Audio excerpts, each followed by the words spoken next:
सो अमृत गुर ते पाया, सो अमृत गुर ते पाया। वाहिगुरु जी का खालसा, वाहिगुरु जी की फतेह। अकाल चैनल के माध्यम राही देशों विदेशों में जुड़ बैठी गुरु सवारी साध संगत जी, असी आप जी के सन्मुख प्रोग्राम लैके हाजिर हुए हाँ। अमृत गुर ते पाया, सो कह नानक जिसनों आप टुठा तेने अमृत गुर ते पाया। सो सतगुरु जी की महान कृपा सदका सो जो ये प्रोग्राम आप हर सैटरडे शाम को 7 तो 8 बजे तक सो देखते हो। आओ अज इस प्रोग्राम में साडे नाल पंथ की महान हस्ती, महान विद्वान, सत्कारयोग ਗਿਆਨੀ ਸ਼ੇਰ ਸਿੰਘ जी अंबाले वाले जो साडे कोल अकाल चैनल ते आए हैं। मैं उन्होंने जी आया आखदे होए उन्हां नाल फतेह दी सांझ पाउंदा। ज्ञानी जी आप नूं जी आया। वाहिगुरू जी का खालसा, वाहिगुरू जी की फतेह। उन्हां दे नाल साडे बड़े चढ़दी कला वाले इत्थों दे जंमपाल सो गुरसिख मेरे वीर छोटे वीर भाई बिकमजीत सिंह आए हैं। उन्होंने भी जी आया कहंदे होए फतेह बुलाउंदा हाँ। वाहिगुरू जी का खालसा, वाहिगुरू जी की फतेह। सो सत्कारयोग ज्ञानी जी आप जी नूं जी आया। सतगुरु जी की कृपा बख्शिश के नाल ये जो अकाल तख्त साहिब नूं समर्पित सो जो 1 सितंबर नूं धन साहिब श्री गुरु ग्रंथ साहिब महाराज जी का पहला प्रकाश उत्सव सी। उस दिन तो ही सतगुरु जी ने कृपा की है। श्री सचखंड श्री हरमंदर साहिब अरदास करके अकाल तख्त साहिब तो इजाजत लैके ते अकाल तख्त साहिब नूं समर्पित जो ये चैनल प्रारंभ किया गया है। मालक दे धन गुरु रामदास महाराज के चरणों में अरदास की सतगुरु जी ये जिन्ना भी प्रोग्राम है जिसका कारदतन ही किया मानस क्या विचारा राम। सतगुरु जी इसनों आप गुरमत अनुसार चलाउण दी सानू मतबत बख्शिओ। सो सारे स्टाफ नूं सारिआं नूं महाराज गुरसिੱਖੀ बख्श के सो इस प्रोग्राम नूं इस चैनल नूं चलाउण दी आप महाराज गुरमत अनुसार सो गुरमत गाड़ी राह ते किवें चल सकीए आप कृपा करिओ। सो आप जी नूं जी आया कहिंदे होया सो मैं आप जी नूं बेनती करांगा सत्कारयोग ज्ञानी शेर सिंह जी जो इस प्रोग्राम का नाम ही असी रखिया है कि अमृत गुर ते पाया। सो आप जी इस बारे 2 शब्द सानू संगतां नाल सांझ पाओ कि ये ठीक असी रखिया क्यों हर इस प्रोग्राम का असी साडा विषय यही है कि असी रल मिल के सारे आओ तुसी भी केवल असी नहीं असी तो तुहाडे तो सीखण वास्ते हाज़र होए हैं। जिथे जिथे बैठे मेरा कोई भी वीर जिन्हें गुरसिੱਖੀ धारण की अपने जीवन विचों जदों तो गुरसिੱਖੀ धारण की उनके जीवन में की तब्दीली आई वो साडे नाल आके तुसी भी सांझ पाओ तां जो होर साडे वीर जिहड़े अपने राह तो भुल चुके हैं। मनुखा जन्म रब सानू मिलिਆ पर अज असी किसी कारणा करके माड़ी संगत करके दूर होए हैं तो सतगुरु जी ने जदों साडे ते कृपा की सानू कोई चंगी संगत मिली असी फिर गुरु का लड़ फड़िया गुरु वाले बने तो साडे जीवन में की तब्दीली आई है। इस प्रोग्राम में तुसी भी सांझ पा सकते हो। कोई भी साडे नाल संपर्क करके स्टूडियो ते दास दे नाल संपर्क करके ते आपां रल मिल के प्रचार करना है कि ये गुरु का अमृत जदों तो गुरसिੱਖੀ मिली जदों मार्ग साडे ते टुठा ते टुठे की निशानी है फिर अमृत गुर ते पाया। सो इस बारे आप जी 2 लफ्ज संगतां दे नाल सो कृपा करो जी। सो गुरु रूप खालसा जी सतगुरां ने बड़ी कृपा बख्शिश की है जो अकाल चैनल द्वारा ये प्रोग्रामां दी सांझ देशां विदेशां 'च बैठे गुरसिੱਖਾਂ नाल पाई जा रही है। जिमें कि सत्कारयोग ज्ञानी गुरमीत सिंह जी ने दस्या है सो अमृत गुर ते पाया इस प्रोग्राम का नाम है और ये गुरु नानक साहब सच्चे पातशाह का मिशन है कुल दुनिया नूं अमृत देना। अमृत का मतलब है ऐसी वस्तु ऐसा पदार्थ जिसनूं छक के मृत्यु तो रहत हो जावे। अमृत्यु मृत्यु कहते हैं मौत। अमृत का मतलब है वो चीज़ जिसनूं पी के बंदा अमर हो जाता है। सुखमनी साहब विच रोज़ पढ़ते हाँ अमृत पीवै अमर सो होए उस पुरख का नाही कदे विनाश जाकै मन प्रगटे गुणतास। जिहदे हिरदे च परमात्मा का नाम रूपी अमृत वस जाता है वो बंदे नूं मौत का डर नहीं रहिंदा। बार बार जमना बार बार मरना ये बहुत वड्डा दुख है। भगत कबीर साहब जी अपनी बाणी च कथन करते ने एक दुख राम राय काटो मेरा अगन दहै अर गर्भ बसेरा। हे वाहिगुरु मेरा ये दुख कट दिओ। हर वारी माँ के पेट विच गर्भ जोनी च पुट्ठा लटकना पैंदा है ते हर वारी अग विच सड़ना पैंदा है। ये वड्डा दुख मेरा जम्मण दा ते मरण दा दूर कर दिओ। ਜੇ ਜੰਮਣ ਮਰਨ ਦਾ ਦੁੱਖ ਕੱਟਿਆ ਜਾਵੇ ਤੇ ਵਿਚਕਾਰਲੇ ਜ਼ਿੰਦਗੀ ਦੇ ਸਾਰੇ ਦੁੱਖ ਆਪੇ ਹੀ ਕੱਟੇ ਜਾਂਦੇ ਹਨ। ਜਿਵੇਂ ਚੁੱਲ੍ਹੇ ਤੇ ਧਰੀ ਹੋਈ ਕੜਾਹੀ ਬੜੀ ਤਪਦੀ ਹੈ ਔਰ ਉਹਦੇ ਵਿੱਚ ਪਏ ਹੋਏ ਪਦਾਰਥ ਵੀ ਸੜਦੇ ਰਹਿੰਦੇ ਹਨ। ਜੇ ਉਸ ਕੜਾਹੀ ਨੂੰ 2 ਕੁੰਡਿਆਂ ਤੋਂ ਪਕੜ ਕੇ ਥੱਲੇ ਉਤਾਰ ਲਈਏ, ਵਿਚਕਾਰਲਾ ਹਿੱਸਾ ਆਪੇ ਹੀ ਠੰਡਾ ਹੋ ਜਾਂਦਾ ਹੈ। ਸਾਡੀ ਜ਼ਿੰਦਗੀ ਰੂਪੀ ਕੜਾਹੀ ਦੇ 2 ਕੁੰਡੇ ਹਨ, ਜੰਮਣ ਤੇ ਮਰਨ। ਔਰ ਵਿਚਕਾਰਲਾ ਜੋ ਸਮਾਂ ਹੈ ਜ਼ਿੰਦਗੀ ਦਾ, ਉਹ ਦੁੱਖਾਂ ਦਾ ਹੈ। ਰੋਜ਼ ਕੋਈ ਨਾ ਕੋਈ ਸਮੱਸਿਆ, ਕੋਈ ਨਾ ਕੋਈ ਪ੍ਰੋਬਲਮ ਸਾਡੇ ਜੀਵਨ 'ਚ ਬਣੀ ਰਹਿੰਦੀ ਹੈ ਔਰ ਉਹਦੇ ਤੋਂ ਅਸੀਂ ਪਰੇਸ਼ਾਨ ਰਹਿੰਦੇ ਹਾਂ, ਚਿੰਤਤ ਰਹਿੰਦੇ ਹਾਂ। ਜਦੋਂ ਸਾਡਾ ਜੰਮਣ ਤੇ ਮਰਨ ਕੱਟਿਆ ਗਿਆ, ਉਦੋਂ ਸਾਡੇ ਵਿਚਕਾਰਲੇ ਦੁੱਖ ਆਪੇ ਚੁੱਕੇ ਜਾਣਗੇ। ਔਰ ਇਹ ਜੰਮਣ ਮਰਨ ਦਾ ਦੁੱਖ ਕੱਟਿਆ ਜਾਂਦਾ ਹੈ ਅੰਮ੍ਰਿਤ ਛਕ ਕੇ, ਗੁਰੂ ਵਾਲੇ ਬਣ ਕੇ, ਨਾਮ ਜਪ ਕੇ।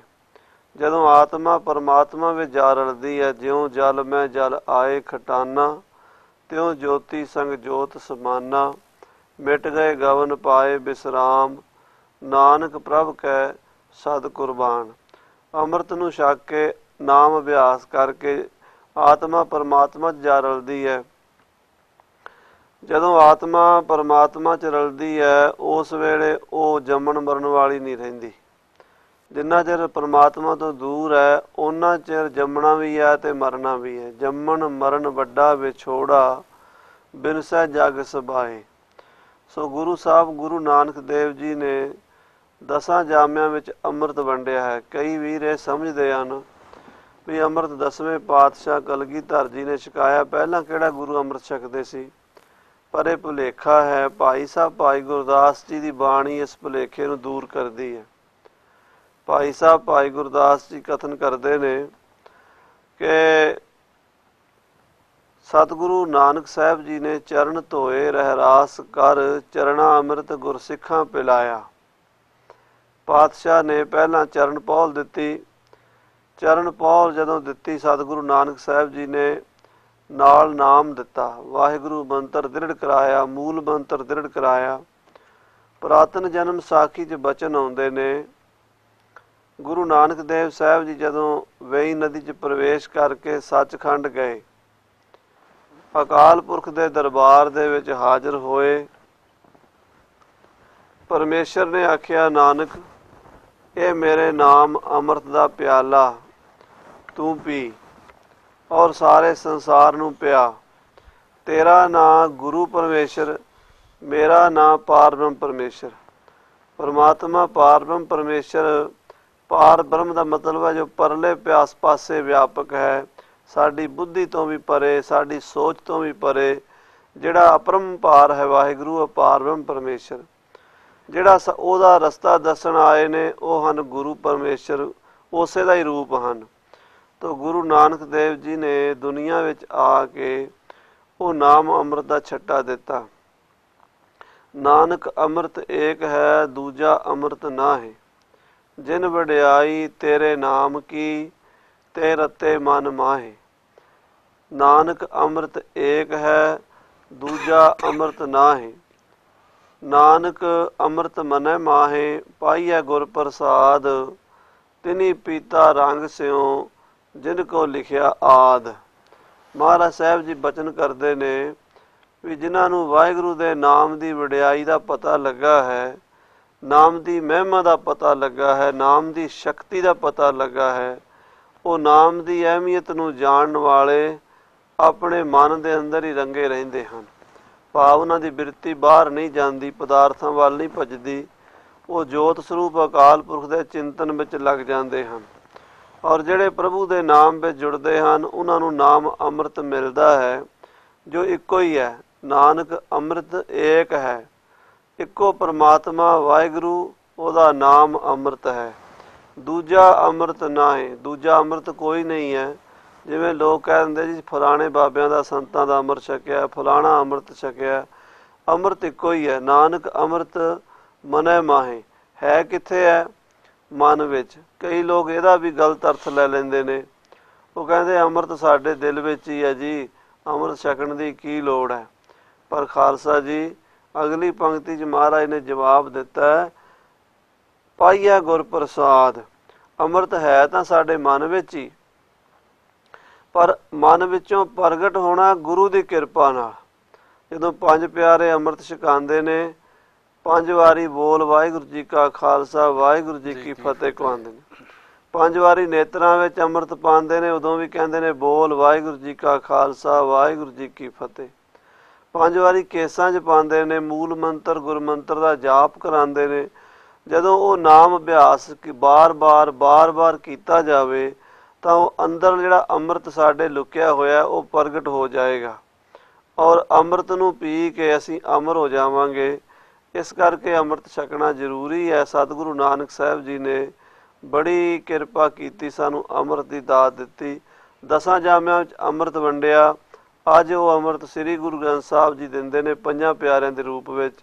ਸਤਿਗੁਰੂ ਗੁਰੂ ਗ੍ਰੰਥ ਸਾਹਿਬ ਦੀ ਹਜ਼ੂਰੀ 'ਚ 5 ਪਿਆਰੇ ਗੁਰੂ ਦਾ ਹੀ ਰੂਪ ਹਨ, ਉਹ ਅੰਮ੍ਰਿਤ ਛਕਾਉਂਦੇ ਹਨ। ਸੋ ਇਸ ਪ੍ਰੋਗਰਾਮ ਦਾ ਨਾਮ ਅੰਮ੍ਰਿਤ ਗੁਰ ਤੇ ਪਾਇਆ।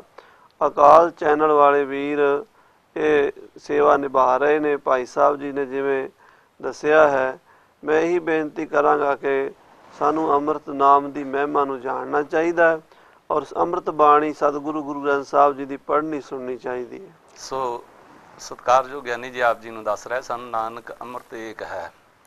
ਸੋ ਅੰਮ੍ਰਿਤ ਇੱਕ ਹੈ। ਸਾਨੂੰ ਕਦੀ ਇਹ ਭੁਲੇਖੇ ਵਿੱਚ ਨਹੀਂ ਰਹਿਣਾ ਚਾਹੀਦਾ ਕਿ ਸ਼ਾਇਦ ਮੈਂ ਟਕਸਾਲ ਤੋਂ ਅੰਮ੍ਰਿਤ ਛਕ ਲਿਆ ਤੇ ਮੈਂ ਉੱਚਾ ਹੋ ਗਿਆ ਜਾਂ ਖੰਡ ਕੀਤੀ। ਜਥੇ ਤੋਂ ਵਾਸਤਵ ਵਿੱਚ ਸਤਿਗੁਰੂ ਜੀ ਨੇ ਪੰਥ ਸਾਜਿਆ, ਜਥੇਬੰਦੀਆਂ ਅਸੀਂ ਬਣਾਈਆਂ ਨੇ। ਸਾਨੂੰ ਕਦੀ ਵੀ ਭੁਲੇਖਾ ਨਹੀਂ ਰੱਖਣਾ ਚਾਹੀਦਾ। ਅੰਮ੍ਰਿਤ ਛਕਣਾ ਚਾਹੀਦਾ, ਭਾਵੇਂ ਅਸੀਂ ਕਿਸੇ ਜਥੇ ਤੋਂ ਛਕ ਲਈਏ। ਅੰਮ੍ਰਿਤ ਇੱਕ ਹੈ। ਅੰਮ੍ਰਿਤ ਛਕਾਉਣ ਲੱਗਿਆਂ ਕੇਵਲ ਭਾਵੇਂ ਸ੍ਰੀ ਅਕਾਲ ਤਖਤ ਸਾਹਿਬ ਤੋਂ ਛਕ ਲਓ, ਕਿਤੋਂ ਵੀ ਛਕ ਲਓ, ਇਹੋ ਆਖਿਆ ਜਾਂਦਾ ਅੱਜ ਤੋਂ ਸਾਡਾ ਗੁਰੂ ਗ੍ਰੰਥ ਸਾਹਿਬ ਮਹਾਰਾਜ ਹੈ। ਅੱਜ ਤੋਂ ਸਾਡੇ ਧਰਮ ਦੇ ਪਿਤਾ ਸਾਹਿਬ ਸ੍ਰੀ ਗੁਰੂ ਗੋਬਿੰਦ ਸਿੰਘ ਮਹਾਰਾਜ ਹਨ। ਧਰਮ ਦੇ ਮਾਤਾ ਸਾਡੇ ਸਾਹਿਬ ਕੌਰ ਹਨ। ਵਾਸੀ ਸਾਰੇ ਅਨੰਦਪੁਰ ਸਾਹਿਬ ਜੀ ਦੇ ਬਣ ਜਾਂਦੇ ਆ। ਪਰਚਾ ਸ਼ਬਦ ਦਾ ਦਦਾਰ ਖਾਲਸੇ ਦੇ। ਸੋ ਇਸ ਤਰ੍ਹਾਂ ਸਾਨੂੰ ਕਦੀ ਭੁਲੇਖਾ ਨਹੀਂ ਰੱਖਣਾ ਚਾਹੀਦਾ।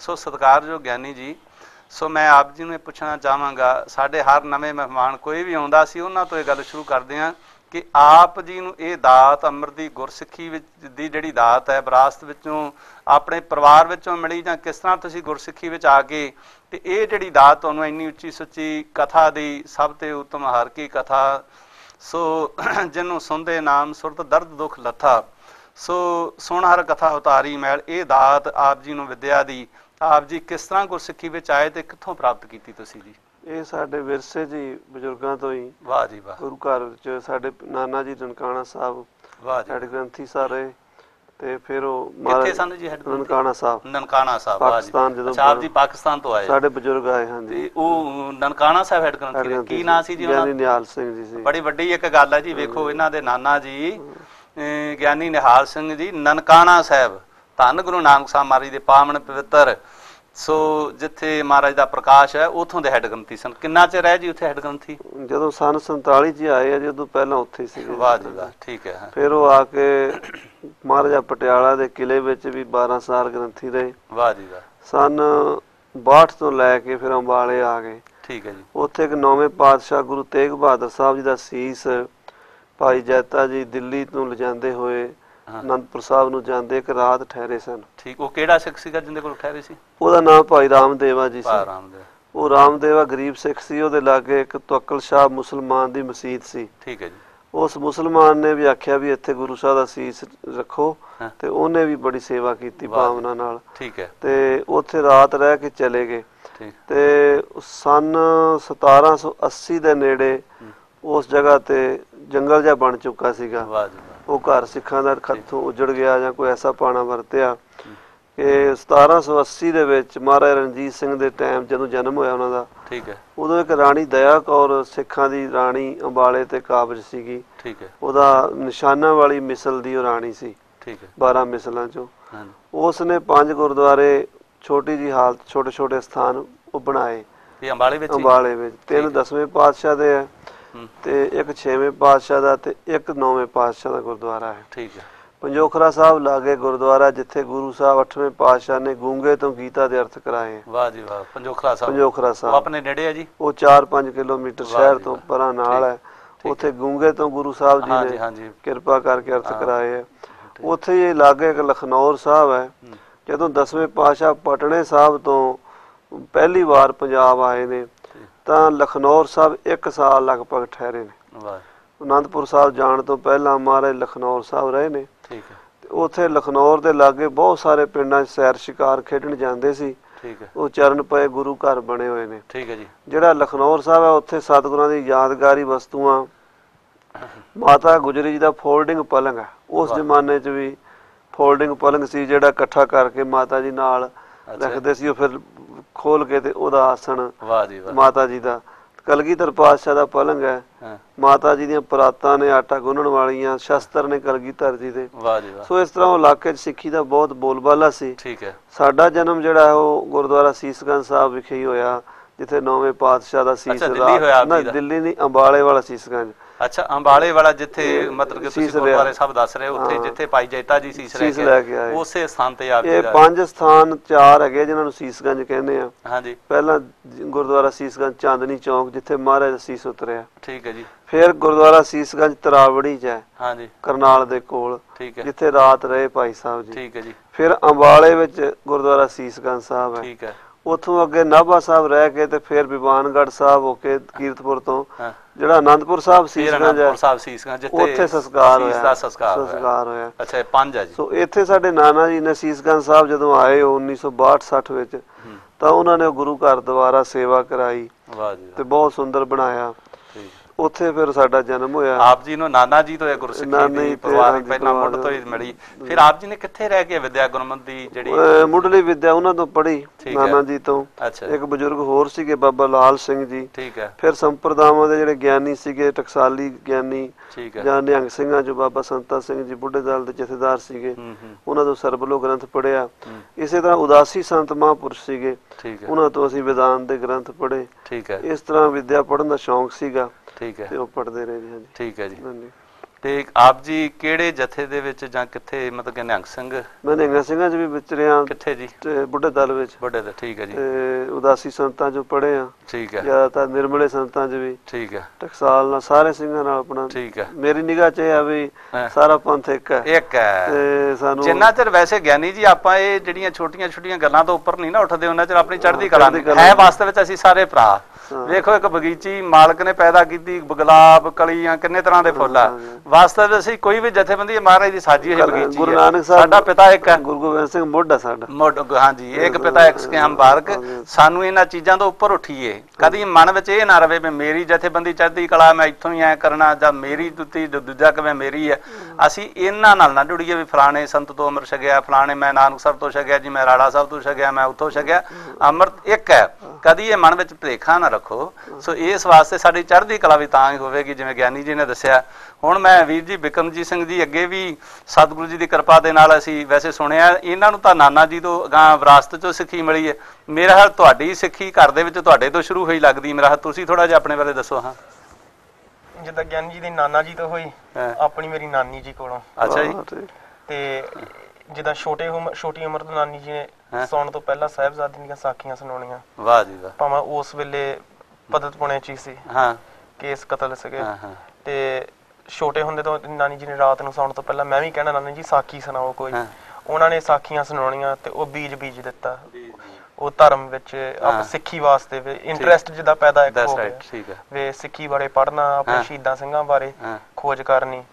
ਸੋ ਜਦੋਂ ਮੈਂ ਜਾਣ ਲੱਗਾ ਸਕੂਲੇ, ਉਦੋਂ ਪ੍ਰਾਇਮਰੀ ਤੋਂ ਜੂਨੀਅਰ ਸਕੂਲ, ਉਦੋਂ ਮੇਰੀ ਨਾਨੀ ਜੀ ਦੀ ਜਿਹੜੀ ਭੈਣ, ਮੇਰੀ ਮੰਮੀ ਦੀ ਮਾਸੀ, ਉਹ ਮੈਨੂੰ ਘਰ ਉੱਥੋਂ ਸਕੂਲੋਂ ਚੱਕ ਕੇ ਮੈਨੂੰ ਘਰ ਲਿਆਉਂਦੇ ਹੁੰਦੇ ਸੀਗੇ। ਤੇ ਉਹਨਾਂ ਨੇ ਕੀ ਕਰਨਾ, ਉਹਨਾਂ ਨੇ ਪਹਿਲਾਂ ਗੁਰਦੁਆਰਾ ਸਾਹਿਬ ਜਾਣਾ। ਗੁਰਦੁਆਰਾ ਸਾਹਿਬ ਸਾਡੇ ਬਿਲਕੁਲ ਨੇੜੇ ਹੀ ਸੀ। ਤੇ ਉਹ ਕੀ ਕਰਨ ਲੱਗ ਪਏ, ਮੈਨੂੰ ਨਾਲ ਹੀ ਗੁਰਦੁਆਰੇ ਲੈ ਜਾਣਾ ਸਕੂਲੋਂ ਬਾਅਦ। ਉਹਨਾਂ ਨੇ ਸੇਵਾ ਕਰਨੀ, ਮੈਂ ਉੱਥੇ ਬਹਿਣਾ, ਖੇਡਣਾ ਨਿਆਣਪੁਣੇ ਦੀ ਅਵਸਥਾ ਦੇ ਵਿੱਚ। ਤੇ ਉੱਥੇ ਗੁਰਦੁਆਰੇ ਠਹਿਰਨ ਦੇ ਨਾਲ ਗ੍ਰੰਥੀਆਂ ਨਾਲ ਪ੍ਰੇਮ ਪੈ ਗਿਆ, ਸੰਗਤ ਨਾਲ ਪ੍ਰੇਮ ਪੈ ਗਿਆ, ਜੁੜ ਗਿਆ। ਗ੍ਰੰਥੀਆਂ ਕੋਲੋਂ ਇੱਕ ਗ੍ਰੰਥੀ ਸਾਹਿਬ ਸਿੰਘ ਨੇ ਸਿਮਰਨ ਦੀ ਧੁਨੀ ਸਿਖਾ ਦਿੱਤੀ ਬਾਜੇ ਤੇ। ਉਹ ਤੋਂ ਫਿਰ ਉਹਨਾਂ ਨੇ ਹੱਲਾ ਸ਼ੇਰੀ ਦੇ ਕੇ ਕਿਹਾ ਵੀ ਤੂੰ ਸਿਮਰਨ ਕਰ।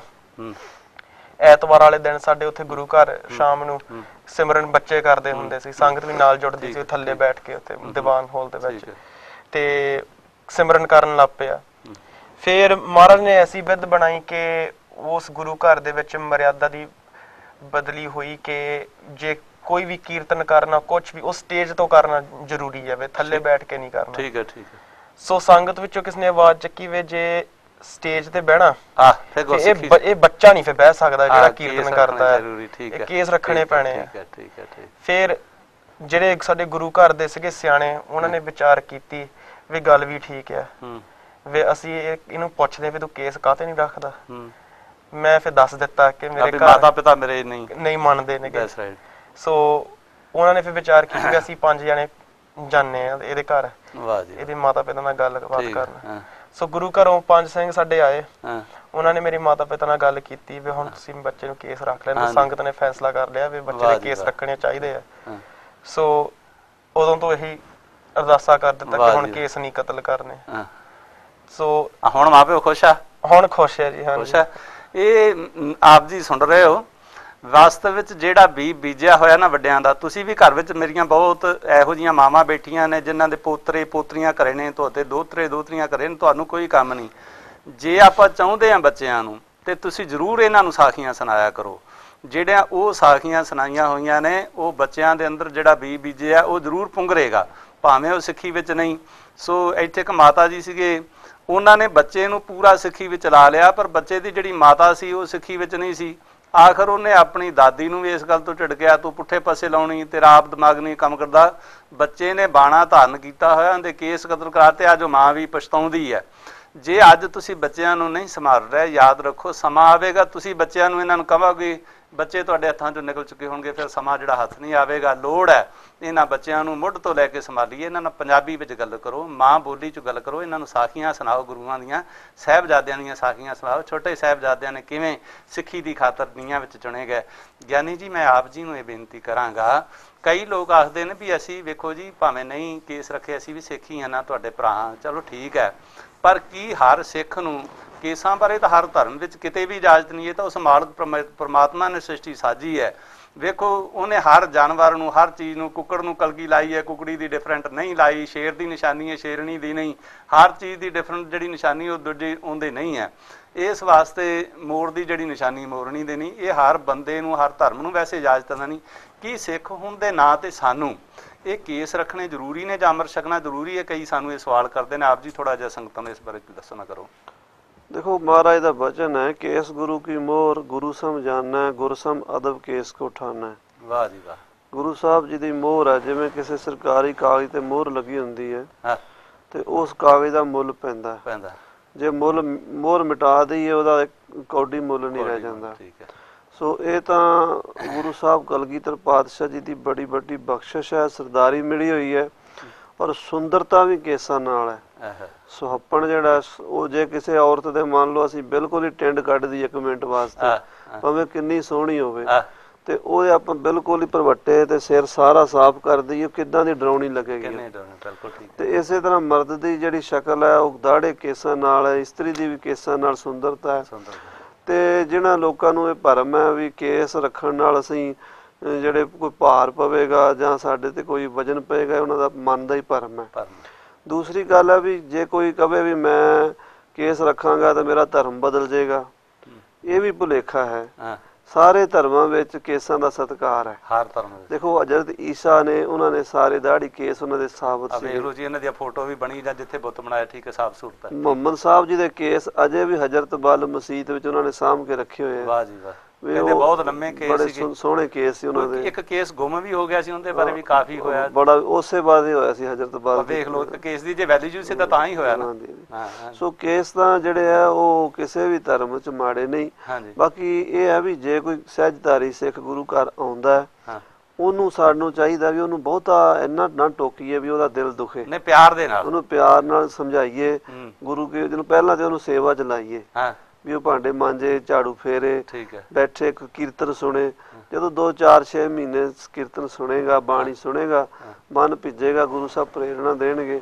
ਕਈ ਵਾਰੀ ਹੁੰਦਾ ਅਸੀਂ ਉਹਨੂੰ ਇੰਨੀ ਛੇਤੀ ਕਹਿ ਦਿੰਦੇ ਆ ਵੀ ਉਹ ਮੱਥਾ ਟੇਕਣ ਤੋਂ ਡਰਦਾ ਮਾਰਾ ਪਰਾਂ ਹੀ ਹੋ ਜਾਂਦਾ। ਨਹੀਂ ਕੁਦਰਤੀ ਗੱਲ ਹੈ, ਜੋ ਸੰਗਤ ਚ ਆਉਣ ਲੱਗ ਜਾਂਦੇ ਬਹੁਤ ਬੰਦੇ ਵੇਖੇ ਜਾਂ ਸੰਗਤ ਚ ਆਉਣ ਥੋੜਾ ਜਿਹਾ ਕਥਾ ਕੀਰਤਨ ਸੁਣਦੇ ਨਾ, ਆਟੋਮੈਟਿਕ ਉਹਨਾਂ ਤੇ ਅਸਰ ਹੋ ਜਾਂਦਾ। ਜਦੋਂ ਇਤਿਹਾਸ ਸੁਣਦੇ ਨੇ ਸਾਡੀਆਂ, ਸੂਰਜ ਪ੍ਰਕਾਸ਼ ਚ ਜ਼ਿਕਰ ਆਉਂਦਾ ਵੀ 10ਵੇਂ ਪਾਤਸ਼ਾਹ ਆਗਰੇ ਪਹੁੰਚੇ ਤੇ ਉੱਥੇ ਇੱਕ ਨੌਨਿਧ ਖੱਤਰੀ ਬਹੁਤ ਵਿਦਵਾਨ ਸੀ, 4 ਵੇਦ ਪੜ੍ਹਿਆ ਸੀ। ਤੇ ਉਹਨੇ ਮਹਾਰਾਜ ਤੇ ਸਵਾਲ ਕਰਤਾ ਵੀ ਤੁਹਾਡੇ ਨਾਲ ਇਹ ਕੇਸਾਧਾਰੀ ਫੌਜ ਜਿਹੜੀ ਹੈ ਇਹ ਕਿਉਂ ਹੈ?